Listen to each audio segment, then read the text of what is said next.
ஆண்டவராகிய இயேசுவின் நாமத்தில் உங்கள் யாவருக்கும் என்னுடைய அன்பின் நல்வாழ்த்துக்கள். நம்ம நேற்றைய தினத்திலே தேவனுடைய பாதத்தில் காத்திருந்த போது ஆவிகளை குறித்த சில விவரங்களை நாம் ஆராய ஆரம்பித்தோம். ஏன் அப்படின்னு சொன்னால், கடைசி நாட்களிலே இந்த பொல்லாத ஆவிகளின் சேனைகளோடு தான் நமக்கு ஒரு யுத்தம் இருக்கிறது என்று கர்த்தர் சொல்லியிருக்கிறார். இப்போ நம்ம நிறைய காரியங்களுக்காக கர்த்தருடைய பாதத்திலே மன்றாடி ஜெபம் பண்ணினோம்.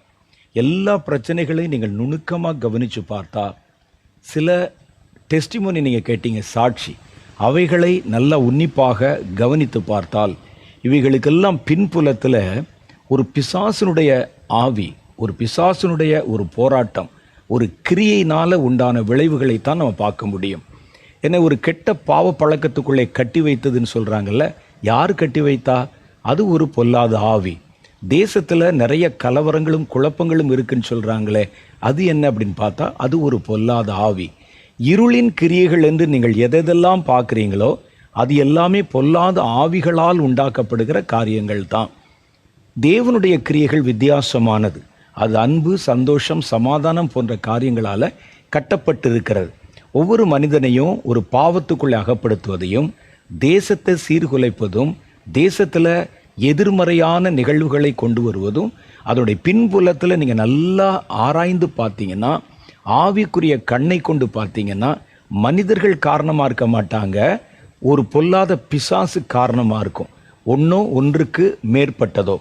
இதனுடைய தொகை கடைசி காலத்தில் அதிகமாக பெருக ஆரம்பிக்கும். அதனால தான் நம்ம பார்க்குறோம், கடைசி காலத்தின் நிகழ்வுகள் மற்ற எல்லா காலத்தில் காணப்பட்ட பொல்லாத கிரியைகளை காட்டிலும் உச்சகட்டத்தில் இருக்கிறத நம்ம பார்க்குறோம். கடைசி நாட்களுடைய அடையாளத்தை குறித்து கர்த்தரிடத்தில் கேட்டபோது கூட அவர் ஒரு நீண்ட பட்டியலை சொல்லுகிறார். அந்த பட்டியல் மத்தேயு 24வது அதிகாரம், லூக்கா 21வது அதிகாரத்தில் சொல்லப்பட்டிருக்கு.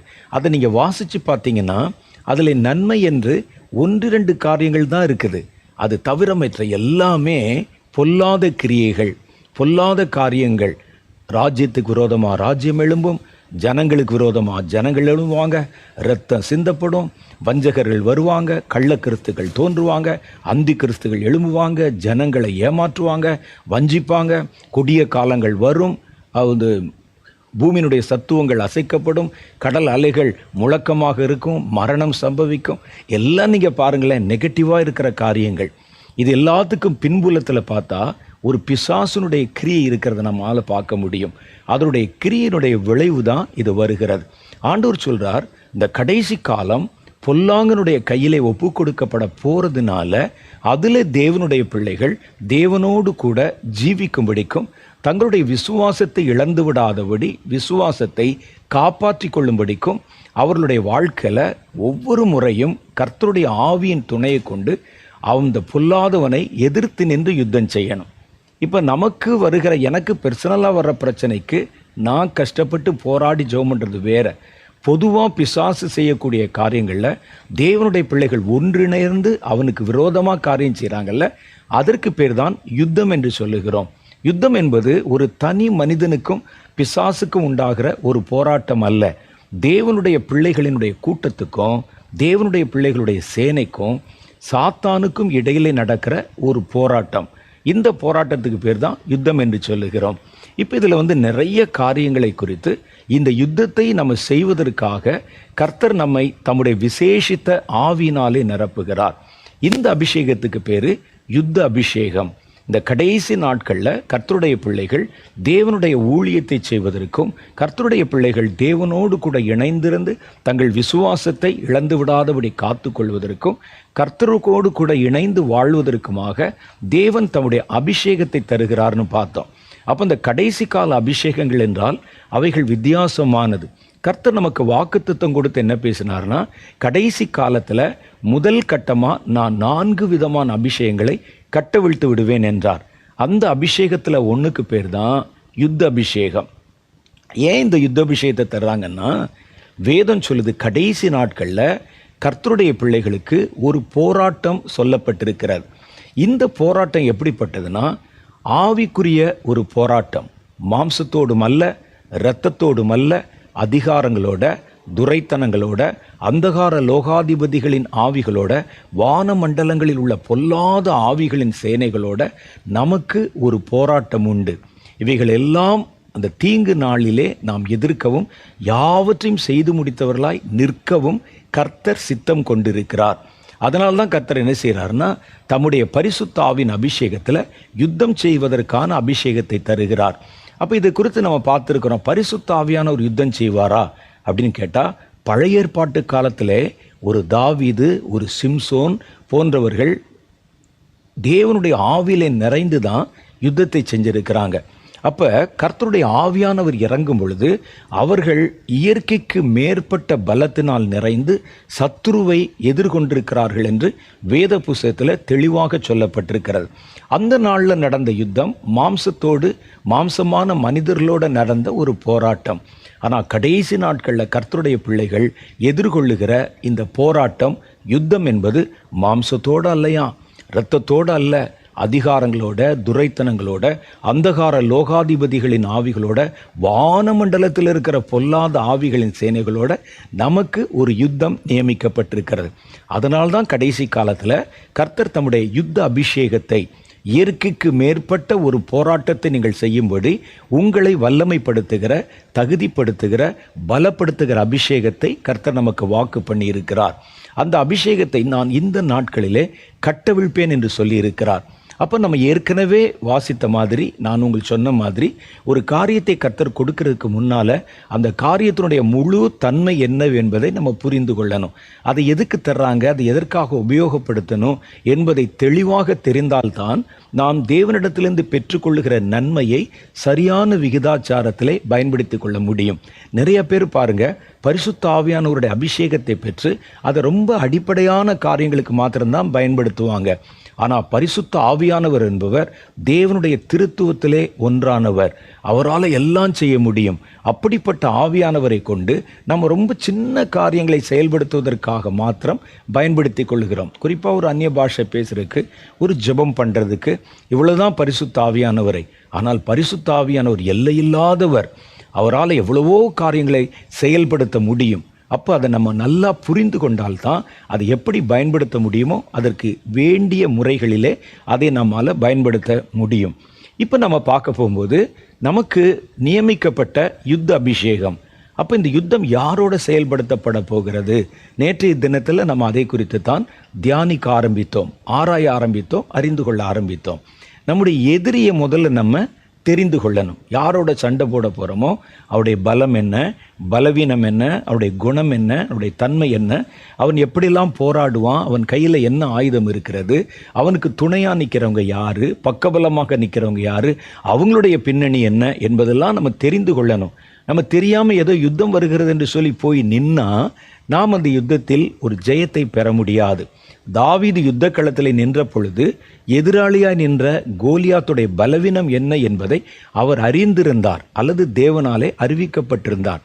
அவர் சொல்றாரு, அவன் எவ்வளவுதான் பெரிய ஆளாக இருந்தாலும் சரி, பலமுள்ளவனாய் இருந்தாலும் சரி, உயரமாய் இருந்தாலும் சரி, துவக்க காலம் முதற்கொண்டு சிறு வயது முதற்கொண்டு யுத்த புருஷனாய் இருந்தாலும் சரி, அவன் அடிப்படையிலே விருத்த சேதனம் இல்லாதவன், கர்த்தரோடு கூட ஒரு தொடர்பில்லாதவன், தேவனோடு கூட ஒரு உடன்படிக்கை செய்யாதவன்.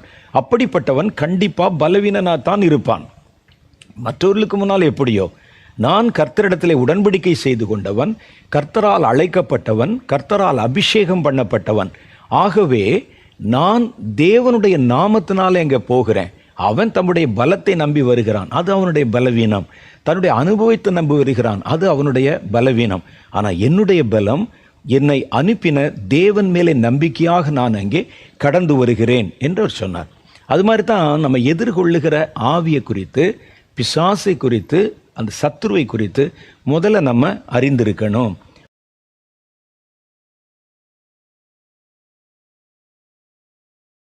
கொள்ள வேண்டும் என்று அவர் என்ன சொல்றார் தெரியுமா? உலகத்தில் அநேகம் கள்ள தீர்க்கதரிசிகள் தோன்றி இருப்பதினால் நீங்கள் எல்லா ஆவிகளையும் நம்பாமல் அந்த ஆவிகள் தேவனால் உண்டானவைகளோ என்று சோதித்து அறியுங்கள் என்று சொல்லுகிறார். அப்போ ஆவிகளை குறித்து நீங்கள் அறிஞ்சிருக்கணும். கர்த்தருடைய ஆவி எப்படிப்பட்டது, நம்ம எதிர்கொள்ளுகிற பிசாசின் ஆவி எப்படிப்பட்டது, எந்த ஆவி இந்த இடத்துல கிரியை செய்கிறது போன்ற காரியங்களெல்லாம் நம்ம அறிந்திருந்தால்தான் நம்ம முழுமையான ஒரு ஜெயத்தை, ஒரு வெற்றியை நம்மால் அடைந்து கொள்ள முடியும். அதைத்தான் கர்த்தருடைய வேதம் சொல்லுது. நேற்றைய தினத்தில் நாம் எதிர்கொள்ள போகிற சத்துருடைய ஆவியை குறித்து சில காரியங்களை, சில விவரங்களை நம்ம ஆராய ஆரம்பித்தோம். இப்போ இந்த பொல்லாத பிசாசு எங்கிருந்தான்னு உங்களுக்கு நான் சொன்னேன். அவன் தேவனுடைய சந்நிதியிலே கர்த்தருடைய சிங்காசனத்துக்கு முன்னால பிரதான தூதனாக இருந்தவன். அவனுடைய வஞ்சகத்தினாலே வஞ்சிக்கப்பட்ட ஒரு கூட்டம் தேவ தூதர்கள், வானத்திலிருந்து தள்ளப்பட்டவர்கள். அவங்க எல்லாமே பிசாசுகள், பிசாசுடைய கூட்டம் என்று அழைக்கப்படுறாங்க. இவர்கள் எல்லாம் பிசாசுடைய அந்த தூதர்கள் என்று கூட நம்ம சொல்லலாம், சாத்தானுடைய தூதர்கள். அப்போ இந்த சாத்தான் என்பவன் தான் பிரதான ஒரு தூதன். அவனோடு கூட சேர்ந்து கீழே விழுந்தவர்கள் எல்லாம் சாத்தானுடைய தூதர்கள். இது ஒரு பெரிய கூட்டமாக இருக்குது. அது எத்தனை கோடி என்று நமக்கு தெரியாது. அவ்வளவு பொல்லாத ஆவிகள் கீழே விழுந்து பாதாளத்திலே கொஞ்சம் கட்டப்பட்டிருக்கு. இவைகள் கொஞ்சம் கொஞ்சமாய் பலம் பெற்ற பொழுது அந்த பாதாளத்திலே கட்டப்பட்ட ஆவிகள் விடுவிக்கப்பட்டு, சில ஆவிகள் உலகத்திலே அதிகாரம் பெற்றது, சில ஆவிகள் வானமண்டலத்திலே போய் இருக்குது. அப்போ இந்த 3 நிலைகளிலே இந்த ஆவிகள் இருக்கிறத நம்ம பார்க்குறோம். பாதாளத்தில் கொஞ்சம் ஆவி இருக்கிறது. இந்த பாதாள ஆவியை அங்கே வெளிப்படுத்தின விசேஷம் சொல்லுகிறது. ஒரு தூதன் வந்து பாதாளத்தின் திறவுகோலை கொண்டவன். அதை திறந்த போது வெட்டுக்கிளிகள் மாதிரி விஷமுள்ள கொடுக்குள்ள ஒரு தேள் மாதிரி கொடுக்குள்ள பொல்லாத ஆவிகள் திரளாய் அங்கிருந்து புறப்பட்டு மேலேறி வந்ததை கர்த்தருடைய வேதம் நமக்கு சுட்டி காட்டுகிறது. அப்போ இதனால் நம்ம பார்த்தோம்னா பாதாளத்தில் கொஞ்சம் ஆவி இன்னும் அங்கே பேலன்ஸ் இருக்குது. உலகத்தில் கொஞ்சம் ஆவி கட்டவிழ்த்து விடப்பட்டிருக்கிறது. வானமண்டலத்தில் ஒரு கூட்டம் ஆவிகள் இருக்கிறது. இந்த 3 இடங்கள்ல அந்த ஆவிகள் இருக்கு. இப்போ அந்த ஆவிகளை குறித்த சில விவரங்களை நம்ம பார்க்க போகிறோம். இந்த ஆவிகளில் சில ஆவிகள் என்ன செய்யும் அப்படின்னு கேட்டால், மனிதர்களுக்குள்ளே இறங்கி மனிதனுடைய சரீரத்துக்குள்ளே வாழும் அதிகாரம் பெற்றவை. இந்த ஆவிகள் என்ன செய்யும்னா மனுஷனுக்குள்ளே இறங்கிருமா. மனுஷன் எப்படிப்பட்டவன், அந்த மனிதனுக்குள்ளே உள்ளே போய் மனிதனோட மனிதனா உள்ளே தங்கிவிட ஆற்றல் பெற்றவை. எல்லா ஆவியினாலே முடியாதது. மனிதரை பிடிக்கும் ஆவிகள், அது ஒரு டைப்பு. இன்னொரு டைப் ஆவி இருக்குது. இந்த மனிதரை பிடிக்கும் ஆவிக்கு நிறைய உதாரணம் சொல்லலாம். முதல்ல மனிதனை பிடித்த ஆவியை நம்ம எங்கே பார்க்குறோன்னா 1 சாமுவேல் புஸ்தகம் 16வது அதிகாரத்தில் பார்க்குறோம். சவுல் கர்த்தரை விட்டு விலகின போது கர்த்தருடைய ஆவியானவர் சவுலை விட்டு விலகினார். தேவனால் வரவிடப்பட்ட ஒரு பொல்லாத ஆவி சவுலை பிடித்து கொண்டது. அது அவனுக்குள்ளே போயிடுச்சு. அதே மாதிரி பாருங்கள், மத்தேயு சுவிசேஷம் 12:45 பிசாசு பிடித்த ஒரு மனிதன், அந்த பிசாசு அந்த மனிதனுக்குள்ளே இருந்து துரத்தப்பட்ட பிறகு அவன் தன்னுடைய வீட்டை வெறுமையாக வைத்திருந்தா இந்த ஆவிகள் போய் தன்னிலும் பொல்லாத 7 ஆவிகளை கொண்டு வந்து அவனுக்குள் புகுந்து கொள்ளுமாம். 3வது பார்க்குற லூக்கா 7வது அதிகாரம் 21, லூக்கா 8வது அதிகாரம் 5வது வசனம். இந்த போன்ற அதிகாரங்களிலெல்லாம் நம்ம படிக்கும்போது மனிதர்களுக்குள்ளே பிரவேசித்து அவர்களை பிடித்து கொண்ட ஆவியை பார்க்குறோம். ஒரு தனி மனிதன். இப்போ கூட நிறைய சாட்சி நம்ம கேட்டோம். ஒரு பில்லி சூனிய ஆவி, ஒரு பொல்லாத ஆவி என் பிள்ளையை அலக்களித்தது அப்படின்னு சொல்லுவாங்க. சில ஆவிகள் என்னுடைய சரீரத்துக்குள் புகுந்து இந்த குறிப்பிட்ட பாவ காரியத்தை செய்ய என்று சொல்லி என்னை நிர்பந்தம் பண்ணினது போன்ற பல காரியங்களை நம்ம சொல்கிறத பார்க்குறோம். அப்போ மனிதனுக்குள்ளே இயற்கையாக ஒரு ஸ்பிரிட் இருக்குது. அந்த ஸ்பிரிட்டு மனிதனுடைய ஆவி. அந்த ஸ்பிரிட்டு தான் அந்த மனிதனை இயங்க பண்ணுகிறது. இந்த ஆவி வெளியே இருந்து வந்த வேறு ஒரு பொல்லாத ஆவி இந்த மனிதன் அந்த ஆவிக்கு இடம் கொடுக்கும்போது ஒரே சரீரத்துக்குள்ள அந்த மனிதனுடைய ஆவியை தனக்கு கீழ்ப்படுத்தி கட்டி வைத்து அடக்கி வைத்து விட்டு இந்த பொல்லாத ஆவி அவனை டாமினேட் பண்ணி அந்த மனிதனுடைய சரீரத்தை எடுத்து பயன்படுத்த ஆரம்பிச்சிடும். இதுதான் மனிதரை பிடிக்கும் ஆவி. அது ஒவ்வொரு ஆளுக்கும் ஒரு ஆவி, அல்லது ஒரு ஆளுக்குள்ள பல ஆவிகள் கூட போக முடியுமா. வேதத்தில் ஆண்டவர் ஒரு பொல்லாத பிசாசை துரத்தும் போது நீ யாருன்னு கேட்கிறார். அப்போது அவன் சொல்றான், உன் பேர் என்னன்னு கேட்டபோது, நாங்கள் அநேகராய் இருக்கிறபடியினால் என் பெயர் லேகியோன் என்கிறான். லேகியோன் என்றால் என்னன்னு கேட்டிங்கன்னா, அந்த நாட்களில் இராணுவத்தில் இருக்கக்கூடிய ஒரு கூட்டத்துக்கு பேர், ஒரு அமைப்புக்கு பேர் லேகியோன் என்பது. கிரேக்கர்கள் காலத்தில் 6000 பேர் கொண்ட ஒரு படைக்கு லேகியோன் சொல்லுவாங்க. ரோமர்கள் காலத்தில் 2000 பேர் கொண்ட ஒரு படைக்கு லேகியோன் என்று சொல்லுவாங்க. அப்போ இப்படிப்பட்ட ஒரு மனுஷனுக்குள்ள பல 100 ஆவிகள் கூட நுழைய முடியும். பல 100 ஆவிகள் கூட ஒரு மனுஷனை பிடித்து கொள்ள முடியும். இதெல்லாம் வேத புஸ்தகத்தில் நமக்கு தெளிவாய் சொல்லப்பட்டிருக்கிற காரியங்கள். ரெண்டாவது நீங்கள் பார்த்தீங்கன்னா, மனிதனை பிடிக்கிற ஆவி மாதிரியே மனிதர்களை பிடிக்கும் ஆவி இருக்குது. மனிதர்களை பிடிக்கும்னா ஒரு கூட்டம் ஆட்களை அப்படியே பிடிச்சிரும். அது ஒரே ஆவி பல பேரை பிடிச்சிரும். அந்த பல பேரை பிடித்து அவர்களுக்குள்ளே அதை ஆளுமை செய்ய ஆரம்பித்து விடும். அப்போ ஒரு இனம், ஒரு கூட்டத்தின் நடுவில் நியாயாதிபதிகளின் புஸ்தகம் 9வது அதிகாரத்தின் 23வது வசனத்தை நீங்கள் வாசித்து பார்த்தீங்கன்னா, அபிமெலேக்குக்கும் சீகேமின் பெரிய மனுஷருக்கும் நடுவிலே ஒரு பொல்லாப்பு உண்டாக்கும் ஆவியை தேவன் வரப்பண்ணினார். எருபாகாலின் 70 குமாரருக்கு செய்யப்பட்ட கொடுமை வந்து பலித்தது. ஏசாயாவின் புஸ்தகம் 19:14 பார்க்குறோம். சோவான் பிரபுக்கள் மூடரானார்கள், நோப்பின் பிரபுக்கள் மோசம் போனார்கள், எகிப்தையும் அதன் கோத்திரத்தையும் வழித்தப்ப பண்ணுகிறார்கள். கர்த்தர் அவர்கள் நடுவிலே தாறுமாறுகளின் ஆவியை அனுப்பினார். ஒரு ஆவி பல பேரை பிடிக்க முடியுமா? ஆவி என்றாலே ஆவிகளுக்கு ஒரே தன்மையும் இருக்கிறது, ஒரே மாதிரியான சட்டம் இருக்கிறது. இப்போ பாருங்கள், பரிசுத்த ஆவியானவர் அவர் ஸ்பிரிட் ஃபார்மில் தான் இருக்கிறாரு. பரிசுத்த ஆவியானவர் ஒரே நேரத்தில் பல பேரை நிரப்ப முடிகிறது. அப்போ பல ஆவிகள் சேர்ந்து ஒரு ஆளுக்குள்ளே நுழைகிறது இருக்குது. ஒரு ஆவி, ஒரே டைப் ஆவி பல பேருக்குள்ளே நுழைகிறதும் இருக்குது. ஒரு கும்பலில், ஒரு கூட்டத்தில், ஒரு சமுதாயத்தில், ஒரு அமைப்பில் அவர்கள் நடுவிலே வந்து இந்த ஆவி கிரியை செய்ய ஆரம்பித்து விடுகிறது. அப்போ இண்டிவிஜுவலாக மனிதனை பிடிக்கும் ஆவியும் இருக்குது, மனிதர்களை பிடிக்கும் ஆவியும் இருக்குது. ஒரு குடும்பத்துக்குள்ளே இந்த பொல்லாத ஆவி உள்ளே நுழைஞ்சிருச்சுன்னா என்ன செய்யும்னா, அந்த குடும்பத்தில் ஒரு 10 பேரை பிடிச்சிரும் ஒரே மாதிரி. சில இடங்களில் நீங்கள் பார்த்துருக்கீங்க, தற்கொலையின் ஆவி அடுத்து ஆட்களை தற்கொலை பண்ண வைக்கிறத பார்க்கலாம். சில பேரை பிடிப்பதற்கு சில ஆவிகளுக்கு அதிகாரம், எல்லா ஆவிக்கும் இல்லை, சில ஆவிகளுக்கு அதிகாரம் இருக்குது. இந்த அதிகாரத்தை இந்த ஆவிகள் எங்கிருந்து பெறுகிறது என்றால், மனிதர்களை கீழ்ப்படுத்துவதன் மூலமும், மனிதர்களுடைய அபிமானத்தை பெற்றுக்கொள்வதன் மூலமும், வணக்கத்தை பெற்றுக்கொள்வதன் மூலமும் பலம் அடைகின்றன. ஒரு ஆவி பலமடைய ஆரம்பிக்கும் போது என்னன்னா, இந்த ஆவி, ஒரே ஆவி ஒன்றுக்கு மேற்பட்ட பல பேரை பிடிக்கும் ஆற்றல் உள்ளதாய் மாறிவிடுகிறது. பரிசுத்த ஆவியானவர் அன்லிமிட்டட், அவருக்கு எல்லையே இல்லை. ஆகவே பரிசுத்த ஆவியானவர் என்ன செய்கிறார்னா, ஒரே நேரத்தில் லட்சக்கணக்கான பேரை அபிஷேகம் பண்ணி விடுகிறார். அவர்களுக்குள்ளே வாசம் செய்ய ஆரம்பித்து விடுகிறார். எனக்குள்ளேயும் பரிசுத்த ஆவியானவர் இருக்கிறாரு, கேட்குற உங்களுக்குள்ளேயும் பரிசுத்த ஆவியானவர் இருக்கிறார். அப்போ ஆவிகள் என்றாலே ஆவிகளுக்கு ஒரு பொதுவான சட்டம் இருக்குது. ஒரு மனிதனை ஒரு ஆவி பிடிக்கலாம், பல மனிதர்களை ஒரு ஆவி பிடிக்கலாம், பல ஆவிகள் ஒரு மனிதனையும் பிடிக்கலாம். இதெல்லாம் வேதத்தில் நமக்கு காட்டப்படுகிற காரியம். ரெண்டாவது காரியம் நம்ம பார்க்குறோம். சகரியாவின் புஸ்தகம் 13வது அதிகாரம் 2வது வசனத்தில் சொல்லுது, தேசத்தை பிடித்திருக்கிற அசுத்த ஆவி. ஒரு ஆவி என்ன செய்யும்? தனி மனிதனை பிடிச்சது ஒரு கூட்டத்தை பிடிக்கும், ஒரு இனத்தை, ஒரு ஜனத்தை பிடிக்கும். அதே மாதிரி சில ஆவி ஒரு தேசத்தையே தன்னுடைய கட்டுப்பாட்டுக்குள்ளே வைத்துக்கொள்ளும். அதை குறித்து சகரியா 13:2 சொல்லப்படுது. அந்த அசுத்த ஆவியை தேசத்தின் நடுவிலிருந்து நான் துரத்துவேன் என்று கர்த்தர் சொல்லுகிறார். இன்னொரு டைப் ஆவி இருக்குது. இந்த ஆவி என்ன செய்யும்னா, மனிதர்களை பிடிக்காது, தேசத்தையும் பிடிக்காது. இந்த ஆவிகள் என்ன செய்யும்? அதிகாரங்களை பிடித்து கொள்ளும்.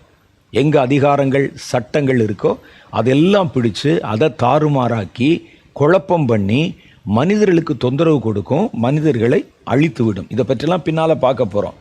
இன்னொரு டைப் ஆவி இருக்குது. அது என்ன செய்யும்னா, உபதேசங்கள், ஞானம், மதங்கள், நம்பிக்கைகள் போன்றவைகளை பிடித்து கொள்ளும். உள்ள வந்த உடனே என்ன செய்யும்னா, நல்ல உபதேசங்களை கள்ள உபதேசங்களாக மாற்றிவிடும். அதை ஒரு மனிதர்களுக்கு சொல்லப்படுகிற தத்துவத்தை போலவும் உபதேசங்களைப் போலவும் மனிதர்களுக்குள்ளே கொண்டு வந்து விடும்.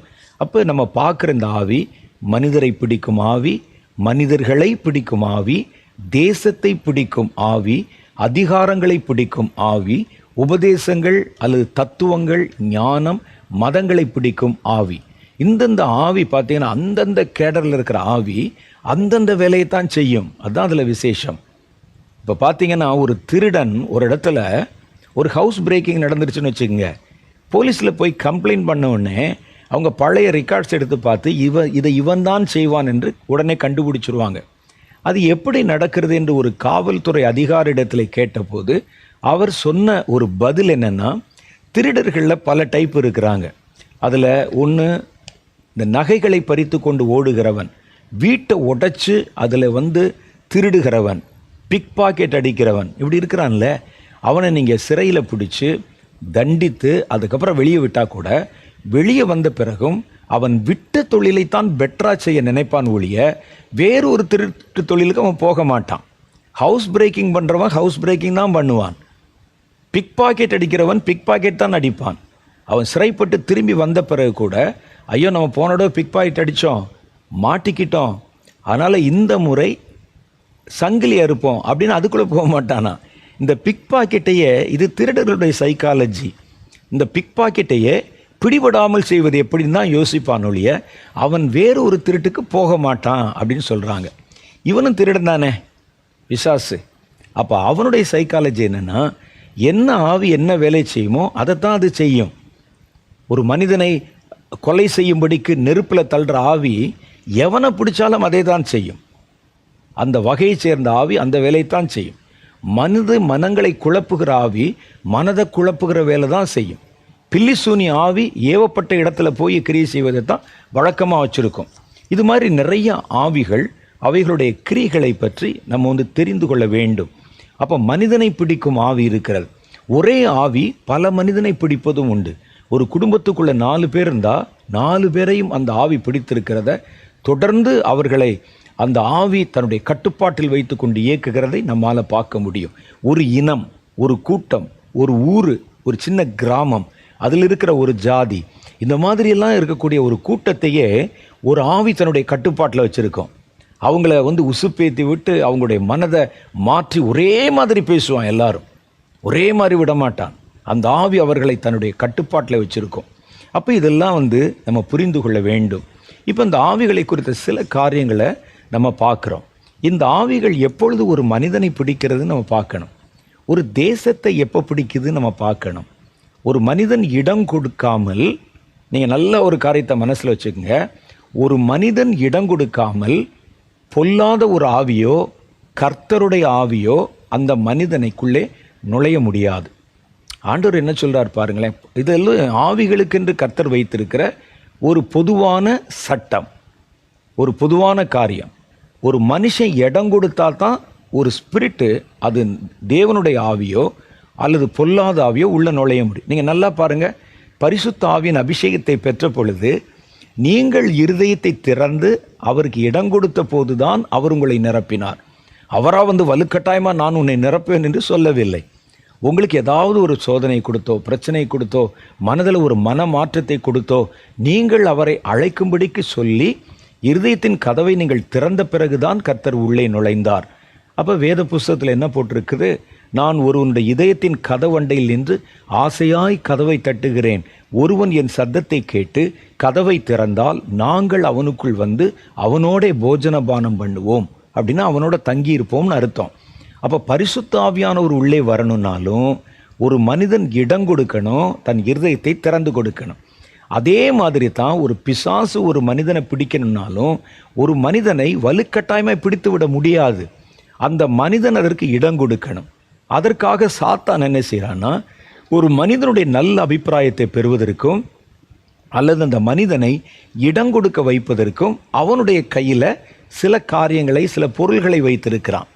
நமக்கு ஆசை காட்டுவது ஒன்று, நமக்குள்ளே இருக்கிற மாம்சத்தில் இருக்கிற இச்சையை, பாவ உணர்வை தூண்டுவது, ஒரு மனிதனுக்கு செய்யக்கூடாத காரியத்தை செய்வதற்கான வாய்ப்புகளை ஏற்படுத்தி கொடுப்பது, இதெல்லாம் செய்ய வச்சு தன் கையில் இருக்கிற காரியத்தை ஒரு மனிதனை ஏற்றுக்கொள்ள வைத்து விட்டால் அதற்கு பிறகு தொடர்ந்து அவனுக்குள்ளே, அவன் மேலே இந்த சாத்தானுக்கு அதிகாரம் கிடைத்து விடுகிறது. அதுக்கு பிறகுதான் உள்ளே நுழைய முடியும். சும்மா எடுத்த உடனே ஒருவனுக்குள்ளே ஒரு பிசாசு நுழைந்து விட முடியாது. ஒரு பச்சை குழந்தைக்குள்ளே பிசாசு நுழைஞ்சு பார்த்துருக்கீங்களா? நுழையாது. ஏனென்றால் ஒருவன் இடம் கொடுத்தால்தான் ஒரு ஆவி ஒரு மனிதனுக்குள்ளே நுழைய முடியும். ஏன்னா ஏற்கனவே அவனுக்குள்ளே ஒரு ஸ்பிரிட் இருக்குது. அந்த ஸ்பிரிட்டு கதவை திறந்து கொடுக்கணும். இன்னொரு ஆவி உள்ளே நுழைந்து தனக்குள் வாசம் பண்ணுவதற்கு இடம் கொடுக்கணும். அப்போ இந்த பொல்லாத ஆவியின் கையில் இருக்கக்கூடிய கிரியைகளுக்கு நீங்கள் இடம் கொடுக்கும்போது கொஞ்சம் கொஞ்சமாய் அவன் உள்ளே வந்து விடுகிறான். உள்ளே வந்து உங்களுக்குள்ளே வாசம் பண்ண ஆரம்பித்து விடுகிறான். அப்போ இடம் கொடுக்க வைக்கிறதுக்கு தான் அவன் நிறைய கவர்ச்சியான காரியங்களை நம்முடைய கண்களுக்கு முன்பாக வைத்திருக்கிறான். கர்த்தர் எதை செய்யக்கூடாதுன்னு சொன்னாரோ அதை எல்லாவற்றையும் நீங்கள் பார்த்தீங்கன்னா கவர்ச்சி உள்ளதாக இருக்கும். எதை பார்க்கக்கூடாது, தீண்டக்கூடாது, தொடக்கூடாது, நினைக்கக்கூடாதுன்னு சொன்னாரோ அது எல்லாத்துக்கும் பாருங்களேன் ஒரு கவர்ச்சி சாயத்தை பூசி வச்சிருப்பான். ஏன்னா அதை உங்களை செய்ய வைக்கணும். நீங்கள் செஞ்சிட்டீங்கன்னா உங்கள் மேல் அவனுக்கு ஒரு அதிகாரம் கிடைத்து விடும். நூல் இழை இடம் கிடைத்தால் போதும், கொஞ்சம் கொஞ்சமாக உள்ளே வந்து விடுவான். உள்ளே வந்து அவர்களை முழுவதுமாக ஆக்கிரமித்து கொள்ளுவான். இதைத்தான் நம்ம பார்க்குறோம். இப்போ இந்த ஆவிகள் ஒரு மனிதனை பிடிக்க வேண்டுமானால் அந்த மனிதனை தனக்கு இடம் கொடுக்க வைக்க வேண்டும். அவன் இடம் கொடுத்தா தான் சாத்தானுடைய கிரியைகளுக்கு. சாத்தான்கிட்ட என்னென்ன இருக்குது பாருங்களேன். மேட்டிமை இருக்குது, எல்லாரும் தன்னை உயர்வாக நினைக்கணும்னு இருக்குது. இந்த மாதிரி குணாதிசயம் ஒரு மனிதனுக்குள்ளே உருவாக்கப்பட்டால் அவனை சுலபமாக சாத்தான் பிடித்து கொள்ளுவான். சாத்தானிடத்தில் சாத்தான் செய்த பாவத்தில் பிரதான பாவம் மேட்டிமை. விழுதலுக்கு முன்னானது மனமேட்டிமை என்று கர்த்தருடைய வேதம் சொல்லுது. அப்போ இந்த ஆவிகள் ஒரு மனிதனை எப்படி பிடிக்க பின்னால் நம்ம பார்க்க போகிறோம். அதுக்கு முன்னால் ஆவிகளில் பலவிதமான ஆவிகள் இருப்பதை கர்த்தருடைய வேதம் நமக்கு சுட்டி காட்டுகிறது. ஒரு ஆவிக்கு பேர் என்னன்னா குழப்பத்தினுடைய ஆவி. அது உள்ள நுழைஞ்சுன்னா எல்லாத்தையும் தாறுமாறாக்கி போட்டுரும். ஏசாயாவின் புஸ்தகம் 19வது அதிகாரம் 14வது வசனத்தில் நாம் இந்த ஆவியை வாசித்தோம். இந்த கிரியைகளை நீங்கள் எங்கே பார்த்தீங்கன்னாலுமே இந்த ஆவியினுடைய தாக்கம் அல்லது அந்த ஆவியினுடைய அதிகாரம், ஆவியினுடைய நிழல், அந்த ஆவியினுடைய நிழல் அப்படி பட்டா கூட அந்த இடத்துல பார்த்தீங்கன்னா லேசாக சில தாறுமாறுகள் ஆரம்பிக்கும். அப்போனா அந்த ஆவியினுடைய கிரி அங்கே இருக்குன்னு பார்க்கலாம். கர்த்தருடைய ஆவி ஒழுங்கும் கிரமமுமான ஆவி. கர்த்தர் எல்லாவற்றையும் ஒழுங்காக இருக்க வேண்டும் என்று நினைப்பவர். ஆனால் இந்த பொல்லாத ஆவி எல்லாத்தையும் குழப்பி தாறுமாறாக்கி போட்டுரும். பாருங்க, ஏசாயா 19வது அதிகாரம் 14வது வசனத்தில் ஒரு காரியம் சொல்லப்படுகிறது. சோவான் பிரபுக்கள் மூடரானார்கள். அப்போ இந்த ஆவி ஒரு ஆளை பிடிச்சதுன்னா அல்லது அதில் இருக்கிற பிரபுக்கள் பார்த்தீங்கன்னா இந்த ஆவி ஒரு கூட்டம் ஆட்களை பிடிச்சிருக்கு. ஒரு பிரபுவை அல்ல, பிரபுக்கள் என்ற ஒரு கூட்டத்தை பிடிச்சிருக்கு. சோவான் பிரபுக்கள் மூடரானார்கள். அப்புறம் இந்த நோப்பின் பிரபுக்கள் மோசம் போனார்கள். எகிப்தியையும் அதனுடைய கோத்திர தலைவரையும் வழி தப்ப பண்ணுகிறார்கள். கர்த்தர் அவர்கள் நடுவிலே தாறுமாறுகளின் ஆவியை வரப்பண்ணினார். தாறுமாறுகளின் ஆவிகள் அல்ல, தாறுமாறின் ஆவி.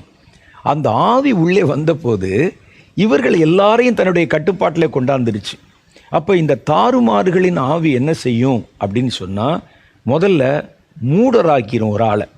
ஒருத்தன் சொல்கிறான் ஒரு காரியத்தின்னு சொன்னால் யோசிச்சே பார்க்க மாட்டாங்க அவன் எதுக்கு சொல்கிறான், அதனால் நமக்கு என்ன விளைவு. ஒரு சொன்ன உடனே பார்த்தீங்கன்னா ஒரு கோபம் வந்து வேகம் வந்து ஒருவரை ஒரு கடித்து பட்சித்து, குறிப்பாக நீங்கள் பாருங்கள் இனத்தலைவர்கள், இந்த ஜாதி தலைவர்கள் என்ற பேரில் ஒரு கூட்டம் இருக்கிறாங்க, சில தீவிரவாதிகள் இருக்கிறாங்க. அவங்க பேச்சை நீங்கள் கேட்டிங்கன்னா அவன் எதற்கு நமக்கு இதை சொல்லுகிறான் என்றெல்லாம் தெரியாமல் உணர்ச்சி வசப்பட்டு அதை அப்படியே நம்பி மூடராகி விடுவார்கள். ஒரு நல்ல மனநிலைமையில் இருந்தால் நீங்கள் எதை கேட்டாலும் அதை நீங்கள் யோசித்து பார்க்கணும், எதுக்கு சொல்கிறாங்க, இது எது நடக்குதுன்னு. சோவான் பிரபுக்கள் மூடராகி விட்டார்கள்.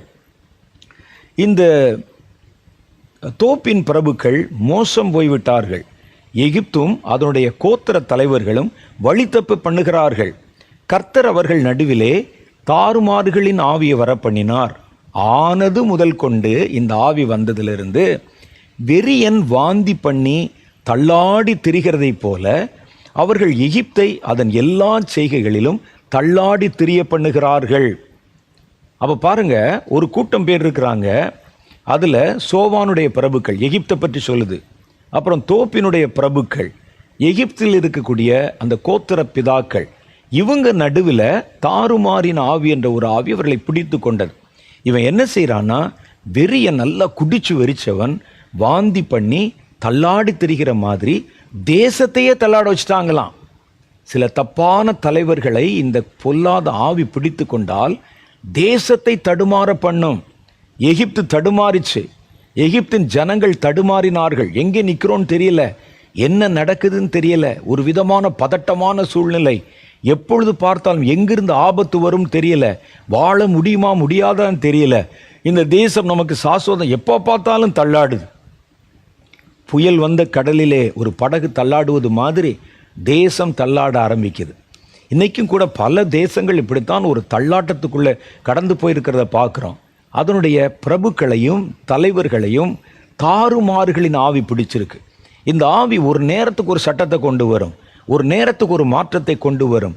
ஒரு ஸ்டெபிலிட்டி இருக்காது. அது எல்லாத்தையும் தாறுமாறாக்கி சீர்குலைத்து ஜனங்களை தெருவில் நிற்க வச்சு ஜனங்களுடைய வாழ்வாதாரத்தை பாதித்து தேசத்தையே தள்ளாட வைப்பதற்கு அதிகாரத்தில் இருக்கிறவர்களை பயன்படுத்துகிற ஆவிக்கு பேர் தாறுமாறுகளின் ஆவி. இன்னொரு ஒரு ஸ்பிரிட் இருக்குது. இந்த ஆவிகளில் பல வகை இருக்குது. ரெண்டாவது ஆவி பாருங்க, கனநித்திரையின் ஆவி. கனநித்திரையின் ஆவி ஏசாயா 29வது அதிகாரம் 10வது வசனம். கனநித்திரையின் ஆவி. சில ஆட்கள் சொல்லுவாங்க, எனக்கு பார்த்தீங்கன்னா சாதாரணமாகவே நல்ல ஆழமான ஒரு தூக்கம் வராது. ராத்திரியில் கூட ஒரு 10 நிமிஷம் தூங்குவேன், திடீர்னு எந்திரிச்சுடுவேன், கொஞ்ச நேரம் ஜெபம் பண்ணேன், அப்புறம் தூங்குவேன். என் நண்பர் ஒருவர் இதை கவனித்து கொண்டே இருந்தார். ரொம்ப வருஷத்துக்கு முன்னாடி, ரொம்ப வருஷமாகவே இருக்குது. நானும் அவரும் ஒரு அறையிலே தங்கியிருந்தோம். நான் எழுந்து ஜெபம் பண்ணிகிட்டே இருக்கிறத பார்த்தார். அப்போ அவர் எனக்கு ஒரு காரியத்தை சொன்னார். ஏன் உங்களுக்கு தூக்கமே வர மாட்டேங்குது, எப்போ பார்த்தாலும் இப்படி உட்கார்ந்துட்டு இருக்கிறீங்களே அப்படின்னு கேட்டுட்டு ஒன்று சொன்னார். கர்த்தர் தனக்கு பிரியமானவனுக்கு தான் நித்திரை தருகிறார். நான் தூங்க போகிறேன்னு சொல்லிட்டு தூங்க போயிட்டார். அவர் சொல்கிற நித்திரை என்பது வேறு, இங்கே சொல்கிற கண்ண நித்திரை என்பதும் வேறு. கர்த்தர் அவருக்கு பிரியமானவனுக்கு நித்திரை தருவான்னா என்னென்னா, அது நம்ம சாதாரணமாக தூங்கி எழுகிற நித்திரையை சொல்லலை. இதை பல பேர் நம்பிட்டு தான் சர்ச்சில் தூங்குறது, பிரசங்கத்தில் தூங்குறது, ஜெபத்தில் தூங்குறது, ஊழியத்தில் தூங்குறது. கர்த்தரை மேலே ரொம்ப பிரியமாக இருக்கிறார். கர்த்தர் சொன்ன நித்திரை என்பது வேறு. ஒரு மனிதன் மரிக்கும்போது அந்த நித்திரைன்னா ஒருத்தன் தூங்கிட்டா அவனை தட்டினா எந்திரிச்சிருவான் அப்படின்னு அர்த்தம். இப்போ கர்த்தர் சொல்கிற நித்திரை என்னன்னா, கர்த்தர் தனக்கு பிரியமானவனுக்கு நித்திரை கொடுக்கிறார் அப்படின்னா அவனுக்கு தருகிற மரணம் என்பது தட்டும்போது எழுப்பப்பட போகிறது போன்ற ஒரு நித்திரைக்கு ஒப்பான ஒரு மரணம். லாசருவை குறித்து சொல்லும்போது நம்முடைய சகோதரன் ஆகிய லாசரு நித்திரையாக இருக்கிறான் என்றார். அப்படின்னா அப்போ போய் எழுப்புனா எந்திரிச்சிருவான். அதான் அதனுடைய அடையாளம். கர்த்தருக்குள் மரித்தவர்கள் கர்த்தர் எக்காலம் ஊதுகிற சமயத்தில் உடனே எந்திரிச்சிருவாங்க. அதனால தான் அதுக்கு பேர் நித்திரை. மரித்தவர்கள் பாதாளத்தில் போய் விழுகிறான் பாருங்க, அவன் மறுபடியும் வரவே முடியாது. அதுக்கு பேர் மரணம். அப்போ தேவனுடைய பிள்ளைகளுக்கு வருவது நித்திரை. கர்த்தர் சொல்கிறாரு, தனக்கு பிரியமானவனுக்கு அவர் தருகிற மரணம் என்பது நித்திரை போன்றது என்பதுதான் அர்த்தம். இப்போ இந்த இடத்துல சொல்லுகிற கனநித்திரை கூட கொரட்டை விட்டு தூங்குற நித்திரையை பற்றி சொல்லலை. ஏசாயா 29வது அதிகாரம் 10வது வசனத்தில், கர்த்தர் உங்கள் மேல் கனநித்திரையின் ஆவியை வரப்பண்ணி உங்கள் கண்களை அடைத்து ஞான திருஷ்டிக்காரராகி உங்கள் தீர்க்கதரிசிகளுக்கும் அவர்களுடைய தலைவர்களுக்கும் முக்காடு போட்டார். ஆதலால் தரிசனம் எல்லாம் உங்களுக்கு முத்தரிக்கப்பட்ட புஸ்தகத்தின் வசனங்களைப் போல் இருக்கும். கனநித்திரையின் ஆவியின் அடையாளம் என்ன அப்படின்னு கேட்டிங்கன்னா, பைபிள் படித்தா புரியாதவனுக்கு கர்த்தருடைய வசனத்தை படித்தால் அது அவனுக்கு முத்திரை போட்ட மாதிரி தெரியும். இதுதான் அந்த அடையாளம். கனநித்திரையின் ஆவினா தூங்குறது இல்லை. சில ஆட்கள் பாருங்கள், சரீர பலவீனத்தில் உட்கார்ந்தோடனே தூங்குவாங்க சில பேர். ஆனால் இது அதை சொல்லலை. இது ஒரு ஆவிக்குரிய நித்திரை. இந்த கனநித்திரையின் ஆவி ஒரு ஆளை பிடிச்சதுன்னா அதுக்கு அடையாளம் என்னன்னு கேட்டால், அவர்களுக்கு தேவன் காட்டுகிற தரிசனம், கர்த்தருடைய புத்தகம், வேதம், வேத வார்த்தை, தீர்க்க தரிசன வார்த்தைகள் முத்திரையிடப்பட்ட புஸ்தகத்தை போல் இருக்குமாம். அப்போ பாருங்க, வாசிக்க தெரிந்திருக்கிற ஒருவனுக்கு அதை கொடுத்து இதை நீ வாசி என்றால் அவன் இதில் என்னால் கூடாது, இந்த புஸ்தகம் முத்திரையிட்டிருக்கிறது என்பான். அவனுக்கு படிக்க தெரியும், அந்த மொழி தெரியும், எழுதி கொடுத்தா வாசிக்க தெரியும். ஆனால் அவன் கையில் கொடுத்தா கூட எனக்கு புரியலைன்னு சொல்லுவான். அப்போ கர்த்தருடைய வேதம் உங்களுக்கு புரியலைன்னு சொன்னால், அல்லது கர்த்தருடைய வேதம் உங்களுக்கு அந்நிய காரியத்தை போல தெரிந்தால், அது முக்காடு போட்ட மாதிரி தெரிஞ்சால் கவனமாக இருக்கணும். கனநித்திரையின் ஆவியின் ஷேடு, நிழல் விழ ஆரம்பித்து விட்டது என்று அர்த்தம். எப்போவுமே பார்த்தீங்கன்னா அந்த ஆவிகளுடைய கிரியைகள் முதல் கட்டமாக அதனுடைய சிம்டம்ஸ் தெரியும். கொஞ்சம் கொஞ்சமாக முதல்ல எடுத்தோடனே உள்ளே நுழைஞ்சிட மாட்டான். சிம்டம்ஸ் தெரியும் கொஞ்சமாக. அந்த பைபிள் படிக்கும்போது அந்நிய காரியமாக தெரியும், மூடி வைக்க சொல்லும், அது கழுத்து அப்படி பாரமாக அழுத்துற மாதிரி இருக்கும், தூக்கம் வரும், இதெல்லாம் பார்க்கும்போது அதை படித்தா நமக்கு ஒன்றுமே புரியாது. சாதாரண வசனமாக இருக்கும். தேவன் அன்பாக இருக்கிறார், ஒன்றுமே புரியலேம்பான். ஒரு நல்லா எழுதி வாசிக்க தெரிஞ்ச புஸ்தகத்தை கொடுத்தா கூட எனக்கு வாசிக்க தெரியாது. வெளிப்படுத்தின விசேஷம் சுத்தம், ஒன்றும் புரியாது. ஒரு தீர்க்க தரிசன ஆகமங்கள் ஒன்றும் புரியாது எனக்கு. சிலருடைய வேத அறிவை நீங்கள் பாருங்களேன், கவனித்து பாருங்கள். யாரையும் குறை சொல்லலை. அவங்களுக்கு வேத புஸ்தகத்தில் இருக்கிற கதைகள், சம்பவங்கள் மாத்திரம் படிச்சுட்டு அப்படி வச்சுருப்பாங்க.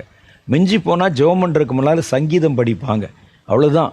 உள்ளே இருக்க கர்த்தர் பேசின வார்த்தை, அதனுடைய அர்த்தங்கள் அவர்களுக்கு மறைபொருள் போல காட்டப்பட்டால் கனநித்திரையின் ஆவியினுடைய நிழல் விழ ஆரம்பித்திருக்கிறது என்பது பொருள். இது வேதம் சொல்லுது. இன்னொரு ஆவி இருக்குது. இந்த ஆவி என்ன செய்யும்னா, ஒரு மனிதனை காயப்படுத்தி இரத்தம் சிந்த வைக்கிற ஆவி. இந்த ஆவி ஒரு ஆளுக்குள்ளே போயிடுச்சுன்னா, முதல்ல நம்ம பார்த்த தாறுமாறுகளின் ஆவி என்பது ஒரு இனத்துக்கு நடுவில், பிரபுக்கள் நடுவில், ஆளுமை செய்கிறவர் நடுவில் இறங்கி ஒரே ஆவி பல பேரை பிடித்து கொண்டு அவர்களை ஆட்டி வைத்து தேசத்தை தடுமாற பண்ணுற ஆவி. ரெண்டாவது நம்ம பார்த்தது கர்த்தருடைய வார்த்தையை படிக்க விடாதபடிக்கு வசனங்கள், உபதேசம், ஞானம் என்பவைகள் மேலே அதிகாரம் செலுத்துகிற பொல்லாத ஆவி. இப்போ நம்ம பார்க்க போகிறது மனிதனை, தனிப்பட்ட மனிதனை பிடிக்கும் ஆவி. இந்த ஆவி என்ன செய்யும் கேட்டால், அந்த மனிதனை தானே காயப்படுத்தி கொண்டு அவருடைய இரத்தத்தை சிந்த வைக்கணும் எப்படியாவது. இந்த ஆவி அடுத்த கட்டம் என்ன செய்யும் கேட்டால், அவனை யாரை பார்க்குறானோ அவனை அடித்து அவனை இரத்த சிந்த வைப்பது அந்த காரியம். ஒன்று யாரும் கிடைக்கலன்னா அவனுக்கு ரத்தம் சிந்தப்பட்டுக்கிட்டே இருக்கணும், அவ்வளோதான். யாரும் கிடைக்கலன்னா தன் உடலை தானே கீறிக்கொண்டு, கல்லை எடுத்து அடித்து கொண்டு, கத்தி எடுத்து கீறி கொண்டு ரத்தம் விழும், அதை அப்படியே பார்த்துக்கிட்டே இருப்பான். அது ஒரு பொல்லாத ஆவி. நான் பார்த்துருக்கிறேன் ஒரு இடத்துல, ஒரு குறிப்பிட்ட ஒரு சின்ன ஒரு பட்டணத்தில் பில்லி சூனியம் பண்ணுகிற ஒரு மனிதர் இருந்தார். அவர் ஒரு கல்வி துறையில், கல்வி நிறுவனத்தில் ஒரு அசிஸ்டண்ட்டாகவோ அட்டண்டராகவோ வேலை செய்து கொண்டிருந்தார் ஹாஸ்டலில். அவர் சைடாக அவருடைய தொழில் என்னன்னு கேட்டால் பில்லி சூனியம் வைக்கிறது. அந்த பில்லி சூனியம் வச்சு நிறைய குடும்பங்களை அழிப்பது, அதில் பணம் சம்பாதிப்பது. அவருக்கு அந்த குடும்பத்தின் மேலே சாபம். இந்த பொல்லாத பிசாசுகளை வைத்து யார் பணம் கொடுத்தாலும் சரி, ஆற்றங்கரையில் போய் அவர்களுக்கு விரோதமாக அந்த பொல்லாத ஆவிகளை, ஏவல் ஆவிகளை, பில்லிசுனி ஆவி அனுப்புவார். அவருக்கு அவருடைய குடும்பத்தில் அந்த சாபம் அப்படி பலிதமாயிற்று. என்னுடைய நண்பர்கள் எனக்கு சொன்னாங்க, நான் இப்போ கல்லூரியில் படித்த போது ரட்சிக்க கூட படலைன்னா, அந்த மாதிரி நேரத்தில் என்னுடைய நண்பர்கள் சொன்னாங்க, அந்த குறிப்பிட்ட ஊரில் அவருடைய மகனை நீ பார்த்தினா ரொம்ப ஆச்சரியமாக இருக்கும், பயமாக இருக்கும். அவன் என்ன செய்வான்னா, தன்னுடைய கையை தானே கடித்து சதையை அப்படியே பிச்சு ரத்தம் ஒழுகும், அந்த சதையை அப்படியே கடித்து சாப்பிடுவான், எலும்பெல்லாம் வெளியே தெரியும் அப்படின்னு சொன்னாங்க. இது உண்மையாக இந்த எனக்கு நம்ப முடியவில்லை. ஒரு நாள் மத்தியானம் நாங்கள் அந்த ஊருக்கு போக நேர்ந்தது. நாங்கள் போன அந்த வழியில் அவருடைய வீடு இருந்தது. அப்போ காமிச்சாங்க, அந்த வெளியே உட்கார்ந்துருக்கிறான் பாரு அப்படின்னு சொல்லி. நான் பார்த்த போது பார்த்தா தன்னுடைய சொந்த கையையே கடித்து இழுத்து அப்படியே ஒரு மட்டன் சாப்பிட்ற மாதிரி, சிக்கன் சாப்பிட்ற மாதிரி அந்த சதையில் ரத்தம் ஒழுகுது. வலிக்குமா தெரியல, எலும்பு வெளியே தெரியுது. நான் கண்ணால் பார்த்தேன். அதை சாபம், தன் சரீரத்தை தானே காயப்படுத்தி கொள்வது. வெளியே பார்த்தா பைத்தியமாக இருக்கும். அப்படியே உட்காந்துருக்கிறான் அவன், அப்படியே உட்காந்துட்டு அப்படியே வச்சுட்டு இப்படி சிரிக்கிறான். அதை பார்த்து அப்படியே சொட்டு அந்த ரத்தம் விழுது. அது ஒரு பொல்லாத ஆவி. இந்த குடும்பம் அந்த பொல்லாத ஆவிக்கு இடம் கொடுத்ததுனால இந்த ஆள் பல பேருக்கு பில்லிசூனி ஆவிகளை வச்சு, அசுத்த ஆவிகளை வைத்து மந்திர வித்தை செய்தாலும் தன் சொந்த குடும்பத்தை காப்பாற்ற முடியாமல் அந்த பையனுடைய வாழ்க்கை அப்படி மாறிவிட்டது. சில வருடங்களுக்கு பிறகு அவன் மரித்து போனான் என்ற செய்தியை நான் கேள்விப்பட்டேன். இது போல ஒரு ஆளை குறித்து மார்க்கு சுவிசேஷம் 5வது அதிகாரம் 2வது வசனத்தில் சொல்லுது. இது ஒரு பிசாசின் ஆவி. அவர் படகிலிருந்து இறங்கின உடனே அசுத்த ஆவி உள்ள ஒரு மனுஷன் பிரேத கல்லறைகளிலிருந்து அவருக்கு எதிராக புறப்பட்டு வந்தான். அவனுடைய குடியிருப்பு கல்லறைகளிலே இருந்தது. அவனை சங்கிலிகளினால் கட்ட ஒருவனாலும் கூடாதிருந்தது. சில பேருக்குள்ள ஆள் பார்த்தா அப்படி ஒல்லியாக இருப்பான். அந்த பொல்லாத ஆவி உள்ளே இறங்கி விட்டால் ஒரு மிருக பலம் வரும். சில கூட்டங்களில் நாங்கள் பார்த்துருக்குறோம், பொல்லாத ஆவி பிடிச்சவங்க துடித்து துள்ளி அந்த ஆவியிலே ஏவப்படும் போது 10 பேர் சேர்ந்து அமுக்கினாலும், ஒரு சின்ன வாலிப பிள்ளையாக இருப்பா, ஒரு சின்ன பையனாக இருப்பான், 10 பேர் சேர்ந்து அவனை அழுத்தினாலும் எல்லாத்தையும் தள்ளி போட்டுட்டு வெளியே வருவான். இது மாதிரி நம்ம பார்க்கும்போது ஒரு அதீத பலம், ஒரு பொல்லாத ஆவிகளுடைய ஒரு பலம் வருகிறதை பார்க்குறோம். அவனுடைய குடியிருப்பு கல்லறைகளிலே இருந்தது. அவனை சங்கிலிகளினால் கட்ட ஒருவனாலும் கூடாதிருந்தது. அவன் அநேகம் தரம் விலங்குகளினாலும் சங்கிலிகளினாலும் கட்டப்பட்டிருந்தும் சங்கிலிகளை முறித்து விலங்குகளை தகர்த்து போடுவான். அவனை அடக்க ஒருவனாலும் கூடாதிருந்தது. அவன் எப்பொழுதும் இரவும் பகலும் மலைகளிலும் கல்லறைகளிலும் இருந்து கூக்குரலிட்டு ஓன்னு கத்துறது தனியாக இருந்து கல்லுகளினாலே தன்னை காயப்படுத்தி கொண்டு தன்னைத்தானே காயப்படுத்துவான். இது ஒரு பிசாசனுடைய சிம்டம். இதனுடைய நிழல் எப்படி இருக்குன்னு தெரியுமா? தன்னைத்தானே காயப்படுத்தி இதே ஆள் என்ன செய்வான்னா, அந்த கல்லறை பக்கத்தில் அவன் இருக்கிற இடத்து பக்கத்தில் யார் போனாலும் அவர்கள் மேலே போய் விழுந்து பிராண்டி அவர்களை இரத்த சிந்த வைத்து விடுவான். அப்போ இன்னைக்கு நம்ம பார்க்குறோம், இதனுடைய சிம்டம் நிழல் ஒரு இடத்துல படும்போது ஒரு கணவன் மனைவியை அடித்து காயப்படுத்துகிற பார்க்குறோம். ஒரு மனைவி கணவனை அடித்து காயப்படுத்த கூட இப்போ சமீப காலங்களில் பார்க்குறோம். இவர்கள் 2 பேரையும் கர்த்தருடைய வேதம் சொல்லுகிறது ஒரே சரீரமாக இருக்கிறார்கள் என்று. ஒரு மனைவி அடித்து காயப்படுத்துகிறான் பாருங்க, அது தன் சரீரத்தை தானே காயப்படுத்தி கொள்வதற்கு சமம். இது இந்த பொல்லாத ஆவியினுடைய கிரியை. அந்த ஆவி தான் என்ன செய்யும், தனக்கு சொந்தமான பிள்ளை, தன்னுடைய சொந்த மாம்சம், தன் மாம்சத்தை போட்டு அடித்து அவர்களை வேதனைப்படுத்தி துன்பப்படுத்தி சைக்கோ மாதிரி நடக்கிறான்ல, இது ஒரு ஸ்பிரிட்டு. அந்த ஆவி தான் பின்னால் இருந்து ரத்தம் சிந்துகிற வரைக்கும் விட மாட்டாங்க தன் சொந்த மாம்சத்தை. இந்த ஆவி காயப்படுத்துகிற ஆவி. இந்த ஆவிகள் என்ன செய்யும்னா, சிலருக்குள்ள இந்த ஆவியாவே வெளியே தெரியும். இவனை கல்லறையில் கொண்டு போய் கட்டி முடியெல்லாம் வளர்த்து ஓன்னு ராத்திரியில் கத்தி அந்த பக்கத்தில் இருக்கிற ஜனங்களெல்லாம் மிரட்டி, பார்த்தா பேய் பிடிச்ச மாதிரி. இன்னும் சில ஆள் இருப்பான், பார்த்தா பேய் பிடிச்ச மாதிரியே தெரியாது, வெள்ளையும் சொல்லையுமா இருப்பாங்க. ஆனால் அவர்களுக்கு எங்கேயாவது ரத்தம் சிந்தப்பட்டு கொண்டே இருக்கணும். இடுப்பில் கத்தியை சொருகிட்டே திரிவார். ஏதாவது ஒரு பிரச்சனை வந்ததுன்னா உள்ளே புகுந்து யாரையாவது அடிக்கலாம், கொல்லலாம், வெட்டலாம் அப்படின்னு சொல்லி ரத்தம் விழணும், அதை பார்க்கணும் அவன். இது ஒரு மனிதனுடைய சுபாவம் அல்ல, இது ஒரு பிசாசனுடைய சுபாவம், காயப்படுத்துகிற ஆவி. இன்னொரு டைப் ஆவி இருக்குது. இப்போ நமக்கு சொல்லப்பட்டு இதுக்காக மன்றாடி ஜெபம் பண்ணாங்க. ஊமை செவிடு போன்ற குறைபாடுகளை மனிதர்களுக்குள்ளே கொண்டு வருகிற ஆவி. நேச்சராகவே ஊமையாக பிறந்தவங்க இருக்கிறாங்க, செவிடாக பிறந்தவங்க இருக்கிறாங்க. அது இல்லை. இது என்னென்னா, ஒரு ஸ்பிரிட் அவர்களை பிடித்த போது கண்ணை குருடாக்கிரும், காதை குருடாக்கிரும், வாயை பேச முடியாமல் பண்ணிடும், அல்லது முதுக வளைச்சு கூணலாக்கிரும். இந்த ஆவி துரத்தப்பட்டால் அவர்கள் செவ்வையாய் பேச ஆரம்பிச்சிருவாங்க. இதில் தான் நீங்கள் ஒரு பெரிய வித்தியாசத்தை பார்க்கணும். நேச்சுரலாகவே குறைபாடாக பிறந்தவர்கள் இருக்கிறாங்க, அவங்கள நான் சொல்லலை. அவங்க பிறக்கும் போதே பேச முடியாமல் இருப்பாங்க, காது கேட்காமல் இருக்கும், ஊனமுற்றவர்களாக அவர்கள் பிறப்பார்கள், அங்கஹீனம் உள்ளவர்களாக பிறப்பாங்க. அது இல்லை. இது நான் சொல்கிறது ஒரு ஸ்பிரிட்டு. இந்த ஸ்பிரிட்டு உள்ளே போச்சுன்னா அவர்கள் வாய் பேச முடியாது, ஊமை ஆயிடுவாங்க, செவிடாயிருவாங்க, முதுகெல்லாம் வளைஞ்சிரும், கூனல். வசனத்தில் நிறைய பேரை இப்போ பார்க்குறோம். இந்த ஆவி துரத்தப்பட்ட போது அந்த கட்டு அவிழ்க்கப்பட்டு செவ்வையாய் பேச ஆரம்பிப்பாங்க. மார்க்கு சுவிசேஷம் 9வது அதிகாரம் 17வது வசனத்தில் பார்க்குறோம். அப்பொழுது ஜனக்கூட்டத்தில் ஒருவன் அவரை நோக்கி, போதகரே, ஊமையான ஒரு ஆவி பிடித்த என் மகனை உம்மிடத்தில் கொண்டு வந்தேன். அவனுக்கே தெரியுது, ஆவி பிடித்த என் மகனை உம்மிடத்தில் கொண்டு வந்தேன் என்றார். அப்போ இந்த ஆவி செவிடும் ஊமையுமாக ஒருவனை மாற்றி வைத்திருக்கிற ஆவி. இன்னொரு ஸ்பிரிட் இருக்குது. அந்த ஸ்பிரிட்டு பலவீனப்படுத்தும் ஆவி. அது சரீர பலவீனம் மாத்திரமல்ல, சிலரை பார்த்தீங்கன்னா சோம்பலாக இருக்க வச்சுருக்கும். ஒரு ஊழியத்தில் சோம்பல், ஒரு தான் செய்கிற ஒரு வேலையில் சோம்பல், ஒரு பலவீனம், அவருடைய சிந்தனையில் சோம்பல். அவங்க பேசும்போதே உங்களுக்கு தெரியும், ஆமாம் என்ன செஞ்சு என்ன பண்ணி அப்படின்னு இப்படி பேசுவான் ஆதங்கத்தோட. அப்போ இந்த மாதிரி ஆவிகளை பலவீனப்படுத்தும் ஆவி. இது மனதையும் பலவீனப்படுத்தும், சரீரத்தையும் பலவீனப்படுத்தும்.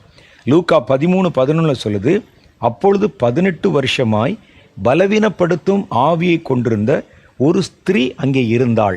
அவளை எப்படி பலவீனப்படுச்சுன்னா, அவள் எவ்வளவும் நிமிரக்கூடாத கூனியாக இருந்த முதுக கேள்விக்குறி மாதிரி வளைச்சு, அந்த அம்மா அவங்க இங்கேயும் நகர முடியாது, அப்படியே மேலே ஒரு பெரிய பாரம் வச்ச மாதிரி கூனியாக குனிஞ்சு தான் நடக்க முடியும். அப்போ நான் சொல்கிறேன், இந்த பலவீனப்படுத்தும் ஆவிக்கு 2 குணம் இருக்கிறது. அது என்ன குணம்னா, ஒன்று மனசை பலவீனப்படுத்தும். ஒரு ஆளை ஏதாவது நீங்கள் சொல்லி பாருங்களேன், அவன் ஒன்றும் ஒரு மாதிரி பலவீனமாக, அதெல்லாம் வராதுங்க, அதெல்லாம் நடக்காதுங்க, நெகட்டிவாகவே பேசுவான். இந்த ஊரில் போய் அதெல்லாம் கேட்க மாட்டாங்க. கர்த்தருக்கு அதெல்லாம் ஒன்றும் நடக்காது. நம்ம சொல்லி என்ன நடக்க போகுது? இதில் தன்னை வெறுமையாக்கி தாழ்த்துற மாதிரி ஒரு சீன் வேற போடுவார். நம்ம எல்லாம் ஜெபம் பண்ணி என்னங்க கேட்க போகுது அப்படிமா. இது பலவீனப்படுத்தும் ஆவி. ஊழியத்தில் பலவீனம், மனதிலே பலவீனம், எண்ணத்திலே பலவீனம். இது மனத்தாழ்மை அல்ல, பலவீனம். இந்த பலவீனப்படுத்துகிற ஆவி நம்மை உற்சாகமாக இருக்கவே விடாது, பலவீனப்படுத்தி கொண்டே இருக்கும். இதே ஆவி மனதை பலவீனப்படுத்துவதைப் போல சரீரத்தையும் பலவீனப்படுத்தும். அது கர்த்தருடைய வேதத்தில் வாசிக்க முடியும். அடுத்த காரியம் பாருங்க, குறி சொல்லுகிற ஆவி. அப்போஸ்தலர் 16:16 உங்களுக்கு தெரியும். அதில் பார்த்தீங்கன்னா ஒரு வித்தியாசமான ஒரு ஆவியை பார்க்குறோம். குறி சொல்ல ஏவும் ஆவி. குறி சொல்கிறதுக்கு கேட்டு வர்றாங்க, வெத்தலை வாங்கிட்டு வா, எலுமிச்சம்பழம் வாங்கிட்டு வா, பாக்கு வாங்கிட்டு வா, சுண்ணாம்பு வாங்கிட்டு வா, பட்டச்சாராய் வாங்கிட்டு வான்னு சொல்லிட்டு குறி சொல்கிற ஆள் இருக்குது. அது வேற, அது தொழில். ஆனால் இன்னொரு ஸ்பிரிட் இருக்குது, இன்னொரு ஆள் இருக்காங்க. அவர்கள் நீங்கள் கேட்காலும் கேட்காவிட்டாலும் அவனுக்குள்ளே இருந்த அந்த குறி சொல்கிற அந்த வார்த்தை வந்து கொண்டே இருக்கும். நீங்கள் அதை கவனித்தாலும் கவனிக்கலனாலும் பேசிகிட்டே இருப்பாங்க. அந்த குறி சொல்கிற வார்த்தையை அவங்க சொல்லிக்கொண்டே இருப்பார்கள். அங்கே அவர் சொல்லுகிறார், நாங்கள் ஜெபம் பண்ணுகிற இடத்துக்கு போகையிலே குறி சொல்ல ஏவுகிற ஆவியை கொண்டிருந்து குறி சொல்லுகிறதினால் தன் எஜமான்களுக்கு மிகுந்த ஆதாயத்தை உண்டாக்கின ஒரு பெண் எங்களுக்கு எதிர்பட்டாள். அவள் என்னையும் எங்களை பின்தொடர்ந்து வந்து, பவுலையும் எங்களையும் பின்தொடர்ந்து வந்து, இந்த மனுஷர் உன்னதமான தேவனுடைய ஊழியக்காரர், ரட்சிப்பின் வழியை நமக்கு அறிவிக்கிறவர்கள் என்று சத்தமிட்டு கொண்டே இருந்தார். தினந்தோறும் அப்படி செய்து கொண்டே வந்தாளாம். இவங்க எங்கே போனாலும் என்ன செய்யறதுன்னா கூடவே வர்றது. இவர்கள் யார் தெரியுமா? இவர்கள் தேவனுடைய உன்னதமான தேவனுடைய புத்திரர், தேவன் அவர் நமக்கு சுவிசேஷம் சொல்லி. யார் கேட்டா அவங்ககிட்ட? அவங்க என்ன சொன்னாலும் கேட்க மாட்டாங்க, எந்திரிச்சு சின்ன கத்துறது. அவங்க பார்த்தாங்க இது குறி சொல்லுகிற ஆவி. அதட்டி அந்த ஆவியை துரத்தினார்கள். அது சும்மா இருக்க விடாது. ஒரு ஆளை பார்த்தா, ஒரு காரியத்தை பார்த்தா குறி சொல்லி கொண்டே இருக்கும். இப்படி குறி சொல்லுகிறதுனால அவளை வைத்து வியாபாரம் பண்ணுற, பிஸ்னஸ் பண்ணுற ஒரு கூட்டம் பேர் இருந்தாங்க. தன் எஜமானுக்கு மிகுந்த லாபத்தை கொண்டு வந்து கொண்டிருந்தாள் என்றும் வேதம் சொல்லுகிறது. 7வது ஆவியை பாருங்க, ஒரு மனிதனை வஞ்சிக்கிற ஆவி. வெளியே பார்த்தா நல்லது மாதிரி பேசும், ஆனால் உள்ளுக்குள்ளே மாறுபட்ட காரியங்களை சொல்லும். இந்த வஞ்சிக்கிற ஆவிதான் என்ன செய்யும்னா, வசனத்துக்கு மாறுபட்ட காரியங்களை காமிச்சு கர்த்தரை விட்டு மனிதனை வேறு பிரிக்கும்படிக்கு வஞ்சிக்க ஆரம்பிக்கும். அப்போ 1 தீமோத்தேயு 4:1 சொல்லுகிறது, ஆகிலும் ஆவியானவர் வெளிப்படையாய் சொல்லுகிறபடி பிற்காலங்களிலே மனசாட்சியில் சூடுண்ட பொய்யருடைய மாயத்தினாலே சிலர் வஞ்சிக்கிற ஆவிகளுக்கும் பிசாசின் உபதேசங்களுக்கும் செவி கொடுத்து விசுவாசத்தை விட்டு விலகி போவார்கள். மனசாட்சியிலே சூடுண்ட சில பொய்யான ஆள் இருக்கிறாங்க. அவனுக்கு என்னன்னா, ஏதாவது ஒன்று வித்தியாசமாக பேசி தனக்கு பொருள் சேர்க்கணும், ஜனங்களை வஞ்சிக்கணும், ஏமாற்றணும். இந்த வார்த்தைகளுக்கு செவி கொடுக்கிறவர்கள் இந்த வஞ்சக ஆவியினாலே பிடிக்கப்பட்டு விடுகிறார்கள். இது எங்கெங்கே இருக்கும்னா, ஞானம் என்று பெயர் பெற்றிருக்கிற காரியங்கள், உபதேசங்கள், மத நம்பிக்கைகள் போன்ற இடத்துல உட்காந்துட்டு புதுசாக சொல்லும், புதுசாக பிரமாணங்களை எழுதி கொடுக்கும்.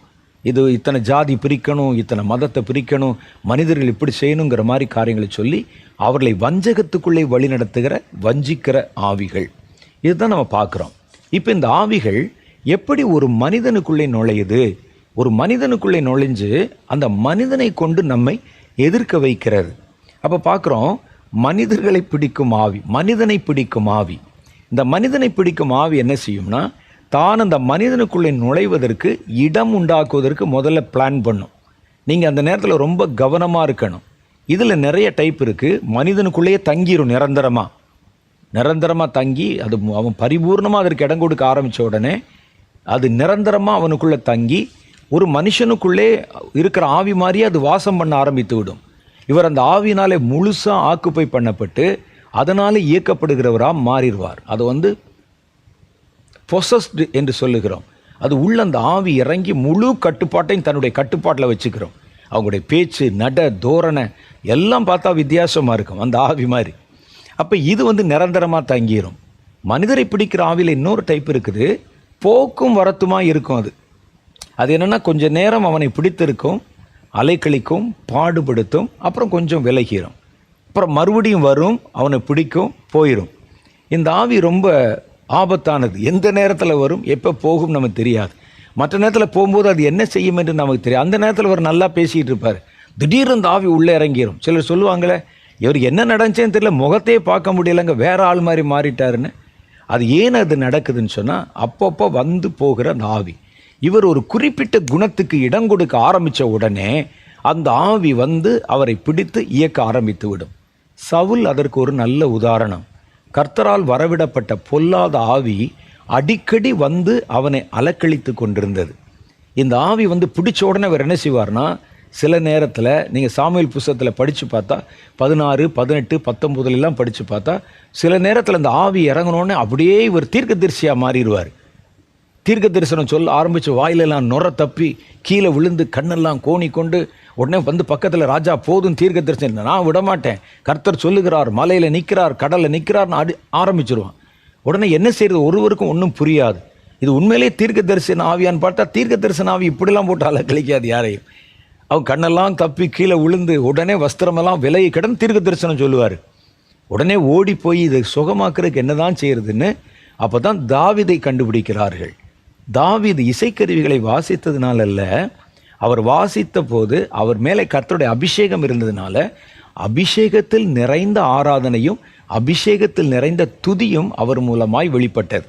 மறுபடியும் சும்மா வந்து நீங்கள் மியூசிக் நேர்த்தியாக வாசித்தாலும் அந்த ஆவியெல்லாம் போகாது. அந்த அவர் வாசித்த ராகத்திலும் பாடலிலும் இசையிலும் தேவனுடைய அபிஷேகம் இருந்தது. இவரை பிடிச்சி கொண்டாந்தாங்க. ஒரு நல்ல மாதிரி தன்னுடைய அந்த கிண்ணறத்தை வாசிக்கிற ஒரு இளைஞன் இருக்கிறான், தன்னுடைய சுரமண்டலத்தை எடுத்து வாசிக்கிற ஒரு இளைஞன் இருக்கிறான் என்று இவரை அழைத்து வந்தார்கள். இவர் வாசித்த போது அந்த ஆவி நீங்கி இவன் சுஸ்தமானான். அதுக்கு பிறகு பாருங்களேன், இந்த ஆள் அப்பப்போ தாவீது முன்னால் வந்துட்டா இந்த ஆவி அவரை விட்டு விலகிடும். தாவீது மேலே இப்போ இவருக்கு ஒரு காய்மகாரம் வந்து விட்டது. நம்ம நேற்று பார்த்தோமே அதே மாதிரி சம்பவம் தான். சாத்தான் இருக்க வேண்டிய இடத்துல கர்த்தர் இப்போ மனுஷனை நேசிக்க ஆரம்பித்த உடனே சாத்தானுடைய கோபம் எப்படி மனிதன் மேலே திரும்பிச்சோ, நம்ம இடத்துக்குள்ள இவன் வரப்போகிறான் என்று அவன் மேலே பொறாமை எரிச்சல் காய்மகாரம் வந்துச்சோ, அதே போல தன்னை அபிஷேகித்த கர்த்தர் வேறொருவனை அபிஷேகித்து தாவீதை தன்னுடைய இடத்துக்கு கொண்டு வரப்போகிறார் என்பதை கண்டுபிடித்து விட்டான் சவுல். அது முதற்கொண்டு சவுல் தாவீதை காய்மகாரமாய் பார்த்தான் என்று எழுதியிருக்கு. எப்படா கொல்லலான்னு பார்த்தான். அந்த ஆவி உள்ளே வந்து, தாவீதை விடாத, தாவீது ஆட்சிக்கு வந்து விட்டால் அந்த அபிஷேகத்தில் நிறைந்த அந்த மனிதன் கர்த்தருடைய ஆட்சியை கொண்டாந்துருவான், நீதியான ஆட்சியை கொண்டாந்துருவான், இந்த ஆட்சியில் நீ தான் இருக்கணும், ஏன்னா நான் உனக்கு சப்போர்ட்டாக இருக்கிறேன்னு அந்த ஆவி அவனோட ஏவி இருக்கும். அவன் காய்மகாரமாய் பார்த்து துரத்த ஆரம்பித்தான். ஒரு பெரிய இராணுவத்தை எடுத்துக்கொண்டு எப்படியாவது தாவீதை கொல்லாமல் விடமாட்டேன் என்று புறப்பட்டு வந்தான். புறப்பட்டு வந்து கடைசியில் தாவீதை பிடிச்சிட்டாங்க. தாவீதை பார்த்துட்டாங்க. அவர் வந்து ஒரு இடத்துல தூங்கி கொண்டிருக்கிறார். தாவீது வந்து அவரை இந்த நேரத்தில் கொல்லன்னா கொல்லலாம், ஆனால் கொல்லாமல் விட்டு விட்டு அந்த பக்கத்தில் நின்று கொண்டிருந்தார். பார்த்துட்டார். உடனே தாவீது தன் கண்ணுக்கு முன்னால் இருக்கிறார். உடனே பார்த்தீங்கன்னா அவருடைய முகம் மாறி, தாவீதை கொல்லத்தான் இவ்வளோ தூரம் வந்தார், அதை மறந்து என் மகனாகிய தாவீதின் சத்தம் அல்லவா இது என்று சொல்லி அவருடைய கழுத்தை கட்டி கொண்டு 2 பேரும் அழுறாங்க. அழுது எல்லாம் செஞ்சுட்டு தாவீது தன் வழியே போன உடனே மறுபடியும் அந்த ஆவி வந்து, இப்போ யார் தாவீதா வந்தான் என்று கேட்டார். ஆமாம், அவனை கொல்லாமல் விட மாட்டேன்னு மறுபடியும் புறப்பட்டான். இது என்ன கேரக்டர் அப்படின்னு பார்த்தீங்கன்னா, தாவீது முன்னால் வந்தால் இந்த ஆவி வெளியே போயிடுது. ஏன்னா அது ஆரம்பத்தில் இவர் அடக்கிட்டார். ஒரு தடவை நீங்கள் ஒரு ஆவியை ஜெயித்து விட்டால் அந்த ஆவி உங்களை எங்கே பார்த்தாலும் அடையாளம் கண்டு தானாக மரியாதையாக விலகி போயிடும். இதுதான் அந்த ஆவிகளை குறித்து நம்ம தெரிந்து கொள்ள வேண்டிய காரணம். ஒரு இடத்துல நீங்கள் ஜெயிச்சிட்டிங்கன்னு வச்சுங்க, அந்த ஆவியை நீங்கள் துரத்திட்டீங்க. இந்த ஆவி வேற எங்கே இருந்தாலும் நீங்கள் வந்தீங்கன்னா உங்களை பார்த்த உடனே அடையாளம் கண்டுபிடிச்சிரும். ஒரு சின்ன உதாரணம் பாருங்களேன். கர்த்தரால் அபிஷேகம் பண்ணப்பட்டவன் தான் சவுல். கோலியாத்து வந்து யுத்த களத்திலே நின்று கொண்டிருக்கிறார். 2 படைகளும் அங்கே நிற்குது. இஸ்ரவேல் படைகள் பயந்து போய்கொண்டு கூடாரத்தில் ஒளிந்து கொண்டிருக்கிறார்கள். கோலியாத்து வந்து நடுவில் யுத்த களத்தில் நின்று சவால் விடுகிறான். அவன் என்ன சொல்கிறான்னா, உங்கள் சைட்லேருந்து ஒரு ஆள் அனுப்பு, என் சைட்லேருந்து ஒரு ஆள் நான் வருகிறேன், யார் ஜெயிக்கிறாங்களோ அந்த தேசம் ஜெயித்து விட்டது என்று டிக்ளேர் பண்ணிடுவான். எதுக்கு 2 இராணுவம் வந்து சண்டை போடணும், ஒத்தைக்கு வர சொல்லு என்று அவன் அறைகோல் விடுக்கிறான். அப்போ எல்லாம் பயப்படுறாங்க. அவன் யுத்தத்திலே வல்லமை உள்ளவன், சின்ன வயசுலேருந்து யுத்தம் செய்கிறவன், 9 முழ உயரம் இருக்கிறான். ஒரு முழம்னா 1.5 அடி கிட்டத்தட்ட. 9 முழ உயரம் உள்ள ஆளை நீங்கள் கற்பனை பண்ணி பாருங்கள். ராட்சத தோற்றம் உள்ளவன், அவன் வைத்திருக்கிற ஈட்டி தாங்கு, அவன் வைத்திருக்கிற பட்டயம் எல்லாம் நம்மெல்லாம் எடுக்க முடியாது, தூக்க முடியாது, அவ்வளோ பெருசை கையில் வச்சிருக்கான், யார் எதிர்க்க முடியும் என்று கோலியாத் வந்து நின்ற உடனே ஓடிடுவாங்க எல்லாரும். அப்போ தாவீது உள்ளவரார். இந்த சம்பவம்லாம் நீங்கள் படிச்சிருக்கீங்க. தாவீது சொல்கிறார், நான் போகிறேன்னு சொல்கிறார். அப்போ சவுலிடத்திலே, சவுலும் உள்ளே பயந்து கொண்டு உள்ளே உட்கார்ந்துருக்கிறாரு. என்ன செய்வது, யாரை அனுப்புவது, எப்படி சண்டை போடுறது? அபிஷேகம் பெற்ற ஆள் பயந்து போய் ஒரு பொல்லாத ஆவினாலே பிடிக்கப்பட்டு பலவீனப்பட்டு கூடாரத்துக்குள்ளே ஒளிஞ்சிருக்கிறார். இப்போது சொல்கிறாங்க, போய் ஒரு பையன், ஆடு மேய்க்கிற பையன் வந்திருக்கிறான், ஒரு 14-15 வயசு தான் இருக்கும். இந்த பையன் சொல்கிறான், நான் போகிறேன் ஒத்தைக்கு ஒத்தன்னு. இப்போ சவுலுடைய இடத்துலேருந்து நீங்கள் அந்த காட்சி யோசித்து பாருங்கள். ஒரு சின்ன பையனை நம்பி ஒரு தேசத்தை அடமானம் வச்சு இவனை ஒத்தை கொத்த அனுப்பினா, இவன் அங்கே போய் கீழே விழுந்துட்டான்னா நாடே அடிமையாக விட வேண்டும். இந்த நாட்டினுடைய ஒட்டுமொத்த மானம், வெற்றி, ஜெயம் எல்லாமே இந்த ஒரு ஆள் மேலே கட்டணும், இவன் மேலே சூது கட்டுற மாதிரி கட்டணும். முடியுமான்னு பார்ப்போம் அப்படின்னு சொல்லி யார் அந்த பையனை அழைத்துவான்னு சொன்னால் தாவீதை கொண்டு வர்றாங்க. தாவீதுக்கு உடனே சரி, இவனுக்கு இவர் வந்து ஏற்கனவே தெரியும் அவருக்கு. அவன் பார்த்துட்டு சின்ன பையன்தான். தாவீது ரொம்ப அழகிய தோற்றம் உள்ளவர், இளைஞன், 15 வயசு 14 வயசுக்குள்ளே வர்றாரு. அவருக்கு வந்து ஒரு யுத்தத்துக்கு போவதற்கு உண்டான வஸ்திரத்தை தரிப்பித்து விடு என்றான். அப்போ எப்படி அவர் நம்பினார் என்று நமக்கு தெரியல. ரெண்டாவது காரியம் பாருங்கள், அவர் செருப்பு போட்டு நடந்து பார்க்குறாரு. இந்த ஷூலாம் போட்டு எனக்கு நடக்க முடியாதுங்க. அப்போ இந்த ஆள் வந்து யோசிச்சிருக்கானு, கண்டிப்பாக செருப்பே போட்டு நடக்க தெரியாதுன்னு போய் எப்படிங்க சண்டை போடுவான், யோசிச்சிருக்கணும். ஆனால் யோசிக்கவில்லை. அவர் சொன்னார், சரி பரவாயில்ல, உனக்கு எப்படி வந்து வசதியாக இருக்கோ நீ போ என்று அனுப்பினான். அவன் மேலே இவ்வளோ பெரிய காரியத்தை நம்பிக்கை வைக்கும்படி சவுலுடைய மனதை ஏவினது எதுன்னு கேட்டிங்கன்னா, தாவீது முன்னால் வந்து நின்ன உடனே சவுலை பலவீனப்படுத்தின ஆவி அவனை விட்டு வெளியே போய்விட்டது. அது பக்கத்தில் வெளியே போன, ஏன்னா இவர் வந்து ஏற்கனவே துரத்தி இருக்கிறாரு. அது வரைக்கும் பயந்து கொண்டிருந்தவன் தாவீதை பார்த்த உடனே ஒரு நம்பிக்கை வந்து விட்டது. ஏன்னா அந்த ஆவி தான் துரத்தப்பட்டு விட்டதே. இவர் வாசிக்கல, ஒன்றும் செய்யலை. முதல்ல வாசித்து துரத்தினார். அந்த ஆவிக்கு தெரிஞ்சிருச்சு, தாவீது நம்மை ஜெயித்து விட்டான், அவன் எங்கே வந்தாலும் அவனுக்கு முன்னால் நம்ம நிற்கக்கூடாது. அப்போ அது வரைக்கும் பயந்து கொண்டிருந்த சவுல் ஒரு சின்ன பையனை நம்பி அவரை யுத்தத்துக்கு அனுப்புகிற அளவுக்கு அவருடைய விசுவாசம் கட்டவிழ்க்கப்பட்டது.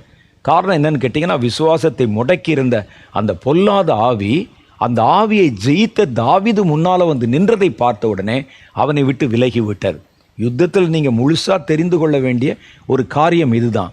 நீங்கள் உங்கள் சொந்த வாழ்க்கையில் இந்த பொல்லாத ஆவிகளை ஜெயித்திருந்தால், ஒரு இச்சையின் ஆவி, பாவத்தின் ஆவி, பொல்லாங்கின் ஆவி, தாறுமாறின் ஆவி, குழப்பத்தின் ஆவி, இந்த ஆவிகளை நீங்கள் உங்கள் சொந்த வாழ்க்கையில் ஜெயிச்சிருந்தா, இந்த ஆவிகளை நீங்கள் எங்கே பார்த்தாலும், அந்த ஆவிகள் உங்களை எங்கே பார்க்க நேரிட்டாலும் அடுத்த நிமிஷம் உங்களோட எதிர்த்து நிற்காது, ஓடிவிடும் என்பதை நீங்கள் புரிந்து கொள்ளணும். அப்போ சொந்த வாழ்க்கையில் ஒரு ஜெயமில்லாத ஒருவன் ஆவிக்குரிய யுத்தத்தில் போய் நிற்க முடியாது, நின்றாலும் ஜெயிக்க முடியாது. நான் போய் ஜெபம் பண்ணி இந்த ஆவியை கட்டுகிறேன், அதை துரத்துகிறேன், தலையை மிதிக்கிறேன், நசுக்கிறேன்னா அதெல்லாம் நசுங்காது. தாவீது பாருங்க, தன்னுடைய சொந்த வாழ்க்கையில் இந்த ஆவியை ஜெயித்து பழகி இருக்கிறார். இந்த ஆவி தாவீதை எங்கே பார்த்தாலும் அடையாளம் கண்டுபிடித்து விடுகிறது. இவன் நம்ம மேலே வெற்றி கொண்டவன் அல்லவா, வாசி துரத்தினான், இவன் முன்னால் நிற்க முடியாதப்பா, இவன் மேலே ஒரு அபிஷேகம் இருக்கிறது என்று தாவீதை அடையாளம் கண்டு கொண்டு விட்டது. அதே மாதிரி தான் அப்போஸ்தலர்கள் போன போது பாருங்க, ஒரு 2 பேர் போய் பொல்லாத பிசாசு பிடித்த ஒருவனை போய் அந்த ஆவியை துரத்துறாங்க. அவன் என்ன சொல்கிறான்னா, இயேசுவின் நாமத்தினாலும் அந்த நாமத்தை சொல்லுகிற பவுலுடைய நாமத்தினாலும் உன்னை நான் வெளியே போ என்று சொல்லுகிறேன்னு கட்டளை கொடுத்தான். அப்போ சொல்லுது, பவுலையும் எனக்கு தெரியும், இயேசுவையும் எனக்கு தெரியும். ஒரு பொல்லாத ஆவி இயேசுவை தெரிந்திருப்பதில் ஆச்சரியம் ஒன்றும் இல்லை. அவர் எல்லா ஆவிகளையும் வெற்றி சிறந்தவர். அப்போ என்ன செய்கிறோம் அப்படின்னு கேட்டால், முதல்ல இயேசு எல்லா ஆவிகளும் வெற்றி சிறந்தால் அது தெரியும். ஸ்பிரிச்சுவல் வேர்ல்டில் அவைகள் அவருடைய இரத்தத்தினால வெற்றி சிறந்த தெரியும். இவர் எப்படி தெரியும் பவுலை? அப்போ பவுல் இப்படிப்பட்ட ஆவிகளை தன்னுடைய பர்சனல் லைஃப்பில், வாழ்க்கையில் ஜெயித்திருக்கிறார். சொன்ன உடனே அதுக்கு தெரியும். நான் ஒரு ஆளை பிடிச்சிருந்தேன், இந்த ஆள் வந்து தான் என்னை அங்கே துரத்தினான். ஒரு இடத்துல இன்னொரு ஆளை பிடிச்சிருந்தேன், இதே ஆள் வந்து தான் துரத்தினான். அவனை எனக்கு நல்லா தெரியும், பார்த்தா தெரியும். அவன் இனிமேல் வந்தால் துரத்தாமலே நானாக ஓடிடுவேன். ஏன் அவனோட சண்டை போட்டு நின்று அவன் வந்து யுத்தம் பண்ணி தோத்து ஏன் ஓடணும்? இவன் வந்தாலே ஓடி விடுவேன். அப்போ பவுலுடைய பேர் அந்த பிசாசுக்கு தெரிஞ்சிருக்குன்னா எப்படி தெரிஞ்சிருக்கும்? யுத்தத்தில்.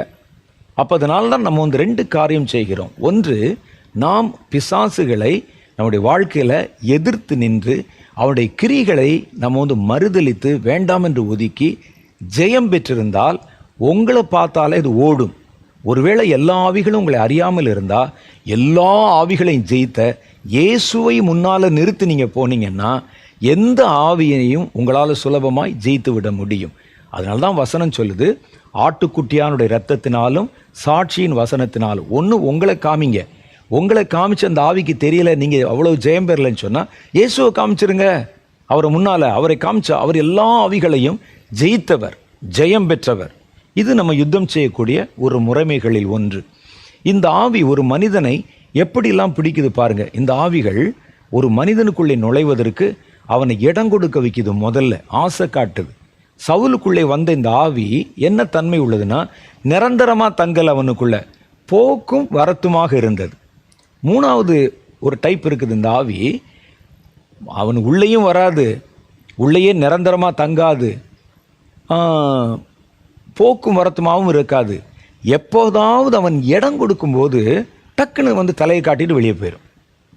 வந்து அவனை பக்கத்தில் இருந்து பயன்படுத்திட்டு அப்படி விலகிடும், நிரந்தரமாக தங்காது. அது யாருக்கு நடக்கும் அப்படின்னு கேட்டால், ஊழியக்காரர்கள், அபிஷேகம் பண்ணப்பட்ட இப்படி ஆள் இருக்காங்க பாருங்கள், இவங்களுக்கு உள்ள நிரந்தரமாக தங்க முடியாது. ஏன்னா உள்ள பரிசுத்த ஆவியானவர் இருப்பார், ஒரு நம்முடைய ஸ்பிரிட் அங்கே இருக்கும். இது உள்ளே இப்படி எட்டி பார்த்துச்சுன்னா ஆவியானவர் உள்ளே இருந்தால் அந்த ஆவி உள்ளே போகாது. சில ஆட்கள் சொல்லுவாங்க, ஒரு நேரம் பார்த்தீங்கன்னா பரிசுத்த ஆவியானவர் தீர்க்க தரிசனம் உரைக்கிறார், இன்னொரு நேரம் பார்த்தீங்கன்னா பிசாசு வந்துடுது ஆட்டுது அப்படின்னு சொல்லுவாங்க. அதெல்லாம் பொய், நீங்கள் நம்பாதீங்க. ஒரே சுனையிலே கசப்பும் தித்திப்புமான தண்ணீர் வராது அப்படின்னு வசனம் போட்டிருக்கு. பரிசுத்த ஆவியானவர் உங்களுக்குள்ளே வாசம் பண்ண, உண்மையிலே வாசம் பண்ணினா எப்படி பிசாசு வந்து அந்தந்த நேரத்தில் எப்படி வாசம் பண்ணும்?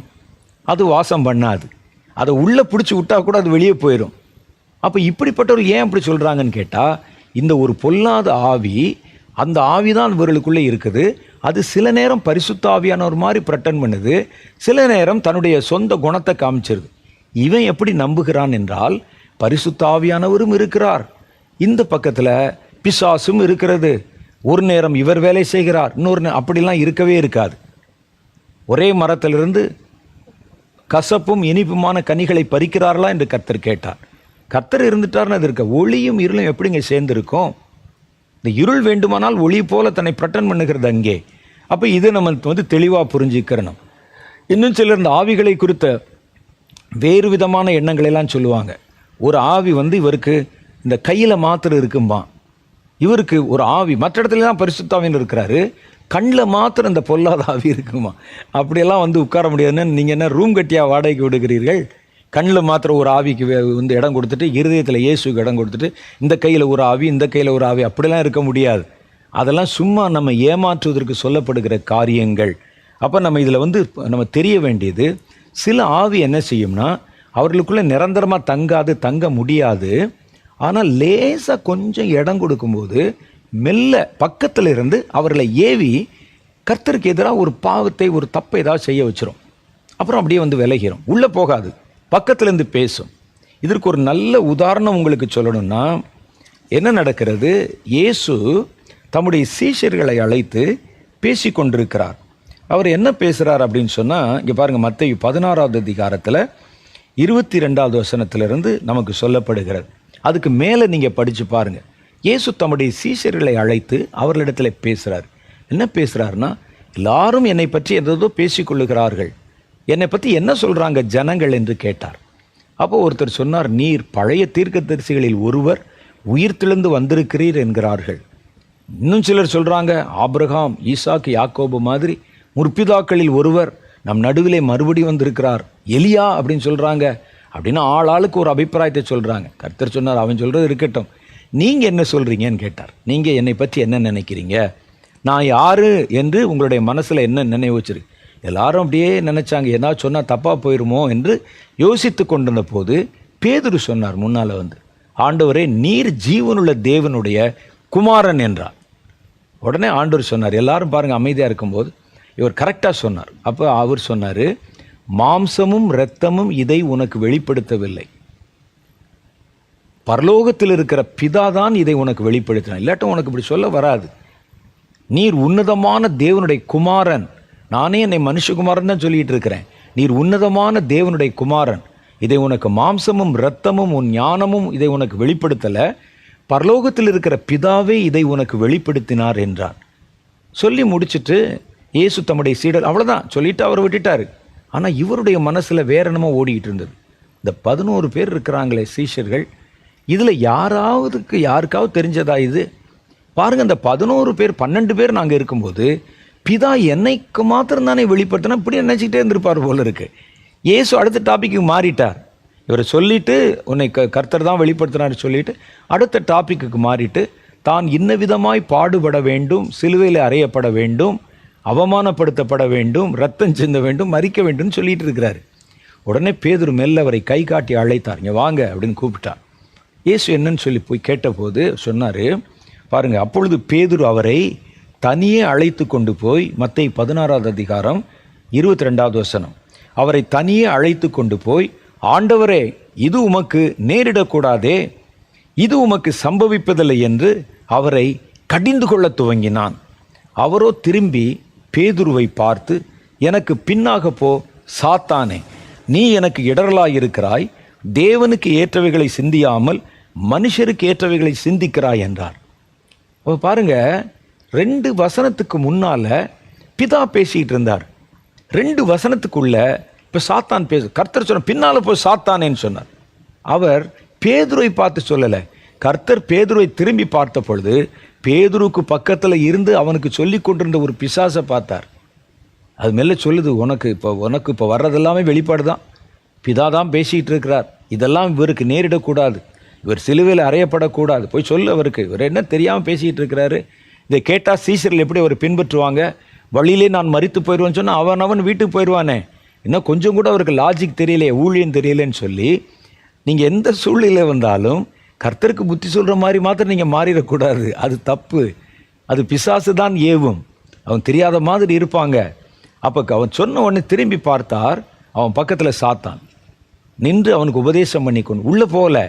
உடனே ஆண்டவர் பார்த்து, பின்னாலே போய் சாத்தானே, நீ எனக்கு இடரல் உண்டாக்குகிறாய், நீ தேவனுக்கு ஏற்றவைகளை சிந்தியாமல் மனுஷருக்கு ஏற்றவைகளை சிந்தித்தாய் என்றார். இப்போ இது எப்போ நடந்தது தெரியுமா? கர்த்தர் ஒரு மனிதனோடு, அவன் ஆண்டவரோடு தான் இருக்கிறார். பாருங்க, கர்த்தர் இருக்கிற இடத்துல தான் இருக்கிறார், அவங்க கூட அந்த கூட்டத்தில் தான் இருக்கிறார், ஃபெலோஷிப்பில் இருக்கிறார், இயேசு முன்னால் இருக்கிறார். இருக்கும்போதே பக்கத்தில் சாத்தானுக்கு இடம் கொடுக்க ஆரம்பித்து விட்டார். எப்போ? அவருடைய மனசில் மற்றவர்களை விட தான் உயர்ந்தவர் என்றும் பிதா நேரடியாக என்கிட்ட தான் பேசுகிறாருங்கிற மாதிரி எண்ணத்துக்கு இடம் கொடுத்து, அந்த ஒரு செகண்டில் அந்த மேட்டிமை வந்த உடனே இவரை எப்படியாவது கவிழ்த்திடலான்னு சொல்லி அவர் மேலே சாத்தான் கண் போட ஆரம்பித்தான். இது உள்ளே நுழையிறதில்ல, போயிட்டு வந்து அவருக்குள்ளே வர்றது அப்புறம் வெளியே போகிறது, அது இல்லை, பக்கத்தில் வரும். இதெல்லாம் தேவனுடைய பிள்ளைகள் கவனமாக இருக்கணும். ஒரு கூட்டத்தில் நீங்கள் போய் நிற்கும்போது, ஒரு ஊழியம் செய்யும்போது, கையை நீட்டும்போது 10 பேர் கீழே விழும்போது மெல்ல மனசில், பார்த்தியா இன்றைக்கி எவ்வளோ பெரிய வல்லமை, நீ யார், இன்னைக்கு உபவாசம் பண்ணி ஜெபம் பண்ணி வந்திருக்கிற, அந்த வல்லமை வெளிப்படு, இப்படி பக்கத்தில் பேசிகிட்டே இருப்பான்.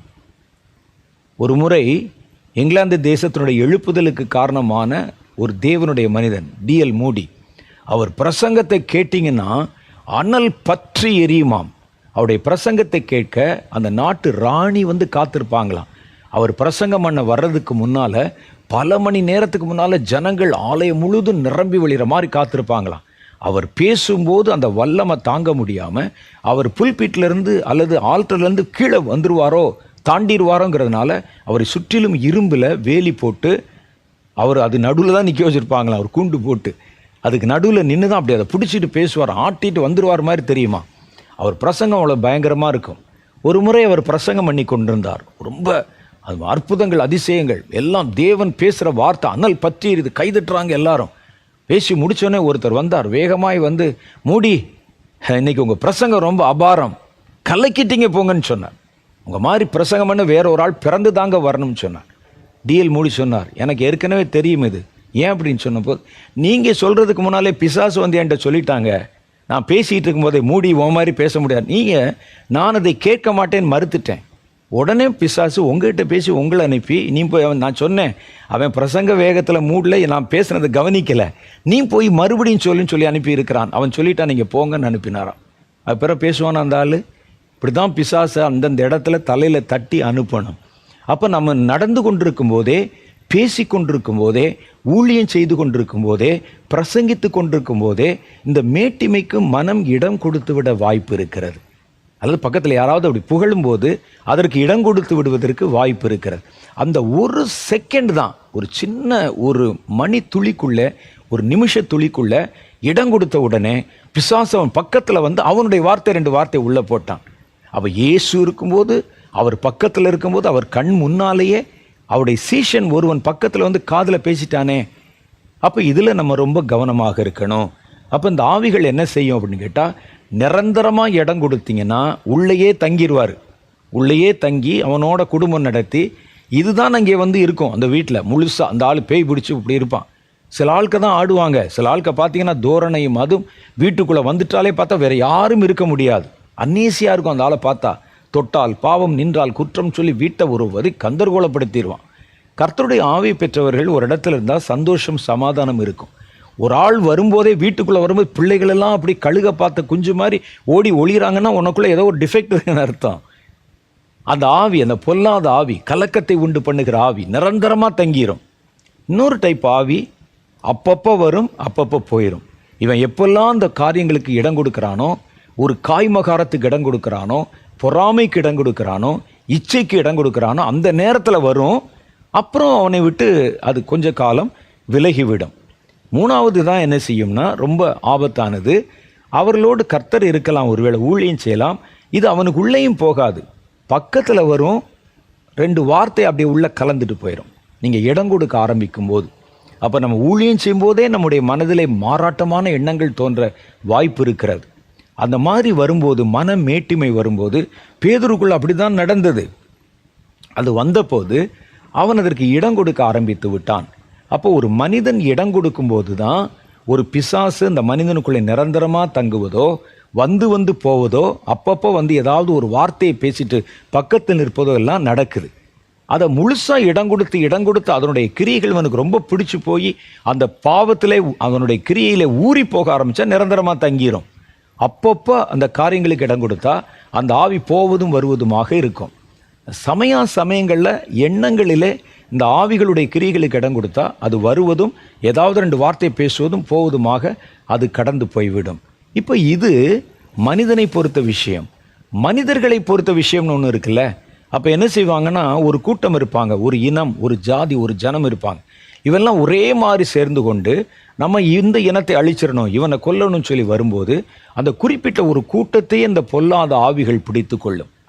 ஒரு நாட்டை பிடிக்கிற ஆவின்னு சொன்னீங்களே, ஒரு தேசத்தை பிடிக்கிற ஆவி, அது சகரியாவின் புஸ்தகம் 13:2 சொல்லுதே, அசுத்த ஆவி, அந்த ஆவியை தேசத்தை விட்டு நான் துரத்துவேன், அந்த ஆவி கட்டவிழ்த்து விடப்பட்டிருக்கு. இது எப்படி ஒரு நாட்டை பிடிக்குது அப்படின்னு கேட்டால், ஒரு நாட்டில் பாவம் செய்கிறவன் இருப்பாங்க, நல்லவர்களும் இருப்பாங்க, சன்மார்க்கரும் இருப்பாங்க, துன்மார்க்கரும் இருப்பாங்க. ஆனால் துன்மார்க்கமான கிரியைகள் இருக்கும், ஒரு நாட்டில் இருக்கும். ஒரு 4 பேர் குடிகாரன் இருப்பான், ஒரு 4 பேர் பரிசுத்தவான் இருப்பான், எல்லாம் தான் கலந்துருப்பாங்க. ஆனால் ஒரு நாடு பாவத்தை அங்கீகரிக்க ஆரம்பித்து, எங்கள் தேசம் இந்த பாவத்திற்கு உடன்படுகிறதுன்னு சொல்லி டிக்ளேர் பண்ணால் அந்த பாவத்தை அந்த தேசம் முழுவதுமாக அங்கீகரித்து கொள்ளுகிறது. ஒரு சின்ன உதாரணத்துக்கு நான் சொல்கிறேன் பாருங்கள். இப்போ சமீபத்தில் பல தேசங்களிலே ஓரின சேர்க்கை பாவம், ஓரின சேர்க்கை அந்த திருமணங்கள் அது என்கரேஜ் பண்ணப்படுது, அதை சட்டமாக்குறாங்க. இந்த சட்டமாக்குவதற்கு முன்னாலேயே அந்த நாட்டில் ஓரின சேர்க்கையாளர்கள் இருக்கிறாங்க, அங்கே ஓரின திருமணங்கள் அங்கங்கே இல்லீகலாக நடைபெறுகிறது. இப்பெல்லாம் அந்த பிசாசு அந்த நாட்டை பிடிக்காது, அந்த தனிப்பட்ட மனிதர்கள், அந்த கம்யூனிட்டி, அந்த ஆட்களை மாத்திரம்தான் பிடிச்சங்க கிரியை செய்யும். எப்போ ஒரு நாடு இந்த பாவத்தை முழுவதும் அங்கீகரிக்கிறோம் என்று டிக்ளேர் பண்ணுதோ, இப்போ அந்த நாட்டுக்கு அந்த பாவம் சொந்தமாகி விடுகிறது. அதை காரணம் காட்டி அந்த நாட்டினுடைய காரியத்துக்குள்ளே பிசாசு போய் இந்த நாட்டை பிடிச்சிக்கிறோம். அப்படி அதனால தான் என்ன செய்யுதுன்னா, இன்றைக்கி வந்து குடிக்கிறாங்க, வெறிக்கிறாங்க. குடிகாரன் எல்லா தேசத்துலாம் இருப்பான். அவன் அந்த தேசத்தில் இருக்கிறனால அந்த தேசம் அந்த குடிக்கிறத அங்கீகாரம் பண்ணுது பாருங்க, தேசம் அதை டிக்ளேர் பண்ணுது பாருங்க, இது பாவம் இல்லை, தப்பு இல்லைன்னு சொல்லும்போது அந்த தேசத்தின் மேலேயே ஒரு சாபம் வந்து விடுகிறது. அப்போ அது வரும்போது அந்த தேசத்தை அது பிடித்து கொள்ள ஆரம்பிக்குது. மூணாவது பிசாசு எப்போ பிடிப்பான்னு பாருங்க. ஒன்று, அவனுடைய காரியத்துக்கு இடம் கொடுக்கும்போது பிடிக்கிறான். ரெண்டாவது, நம்ம அந்த காரியத்தை அங்கீகரிக்கும் போது அவனுடைய காரியத்தை நம்ம அங்கீகரிக்கிறோம். ஒருவேளை நீங்கள் அந்த பாவத்தை நான் ஒரே ஒரு காரியம் சொல்கிறேன் பாருங்கள். ஒருவேளை நீங்கள் அப்படிப்பட்ட பாவத்தை செய்யாவிட்டால் கூட அந்த பாவத்துக்கு ஆதரவாக பேசினா கூட நீங்கள் அதை அங்கீகரித்தீர்கள் என்ற அர்த்தமாகிவிடும். நான் சொல்ல புரியுதா? நான் குடிக்க மாட்டேன், ஆனால் குடிக்கிறவங்களை பார்த்து பாவங்க அவனுடைய பலவீனம், குடித்தா என்ன பெருசாக குடிமொழியை போய் சொன்னால் அந்த பாவத்தை நீங்கள் ஆதரிக்கிறீர்கள் என்று பொருள். அரசாங்கம் அப்படி தான் செய்யுது. அது சொல்லுது, அந்த பாவத்தை நாங்கள் அங்கீகரிக்கிறோம், அதை நாங்கள் சட்டமாக்குகிறோம் சொல்லும்போது அந்த தேசமே இந்த பாவத்திற்கு கதவை திறந்து உடன்பட ஆரம்பித்து விட்டது என்று பொருள். அப்போ தான் அந்த தேசத்தின் மேலே சாத்தானுடைய அதிகாரம் வந்துடுது. அந்த ஆவி உள்ள லீகலாக உள்ள வந்து அது கிரியை செய்ய ஆரம்பித்து விடுகிறார். அப்படித்தான் நாட்டுக்குள்ளே பிசாசு புகுருவது.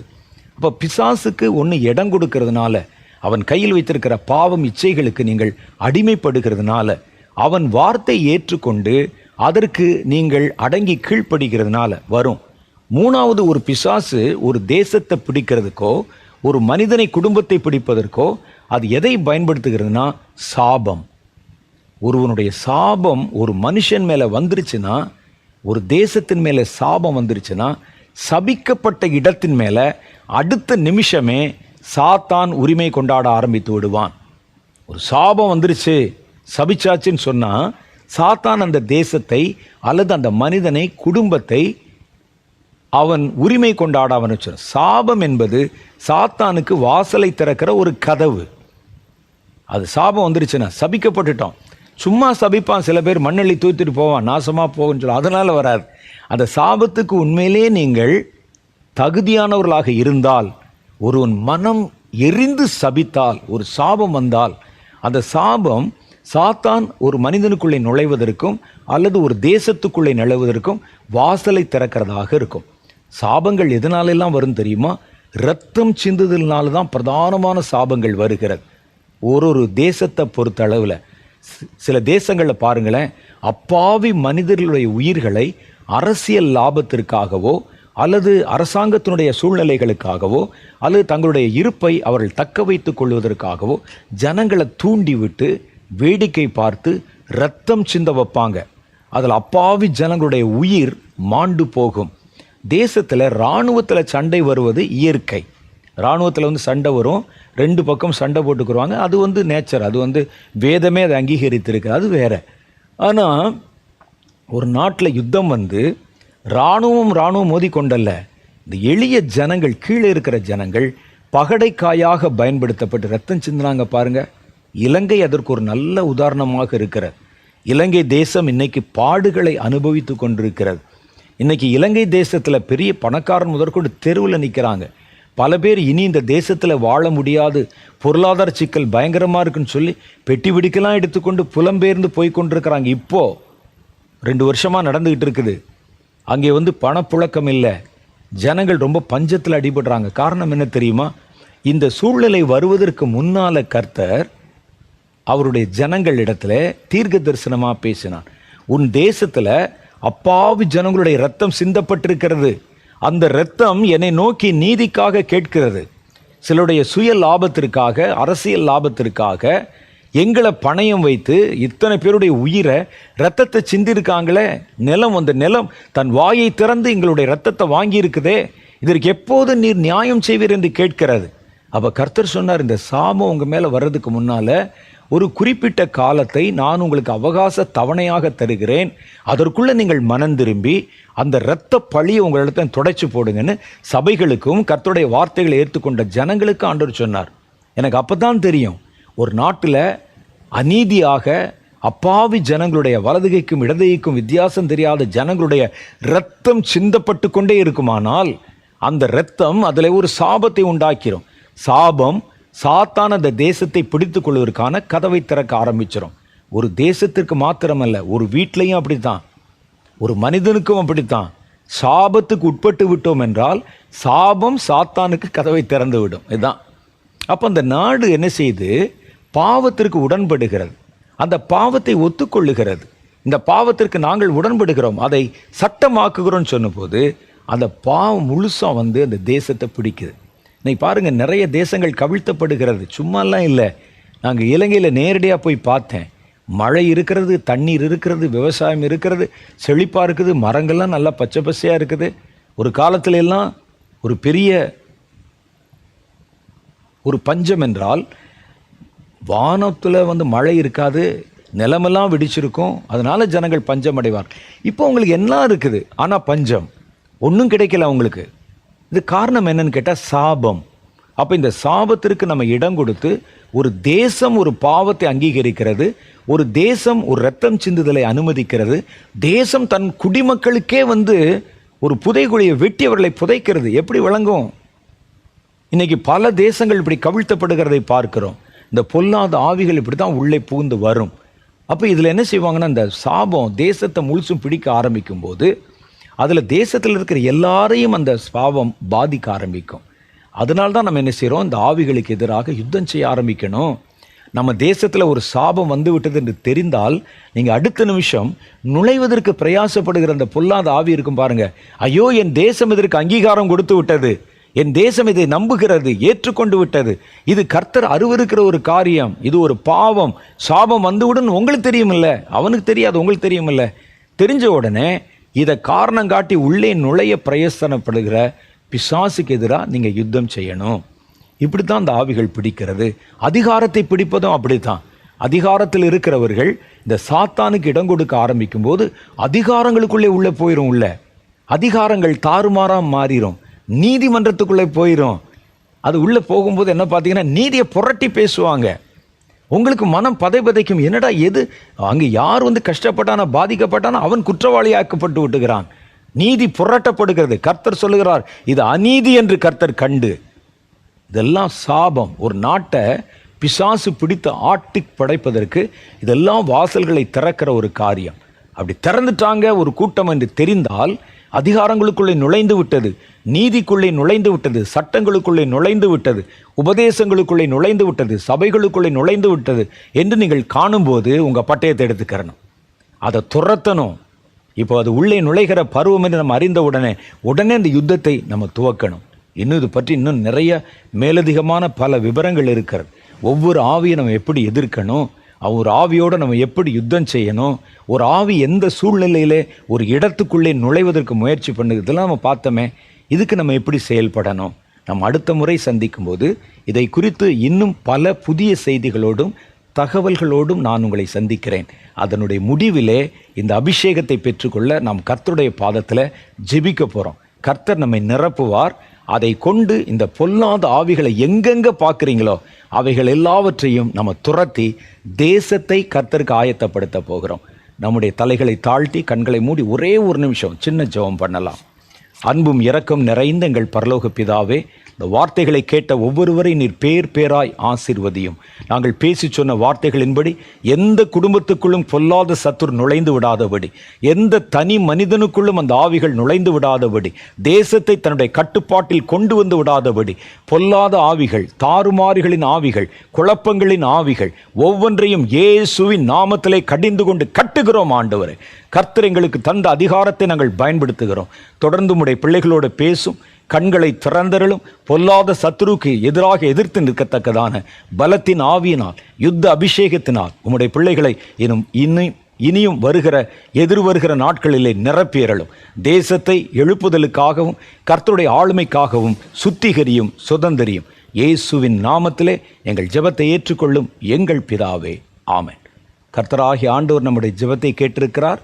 அடுத்த முறை நம்ம சந்திக்கும் போது இன்னும் புதிய செய்தியை பார்க்க போகிறோம். கர்த்தர் உங்களை ஆசீர்வதிக்க கர்த்தருடைய பாதத்தில் உங்களுக்காக ஜெபிக்கிறேன். கர்த்தர் உங்களை ஆசீர்வதிப்பாராக. ஆமென்.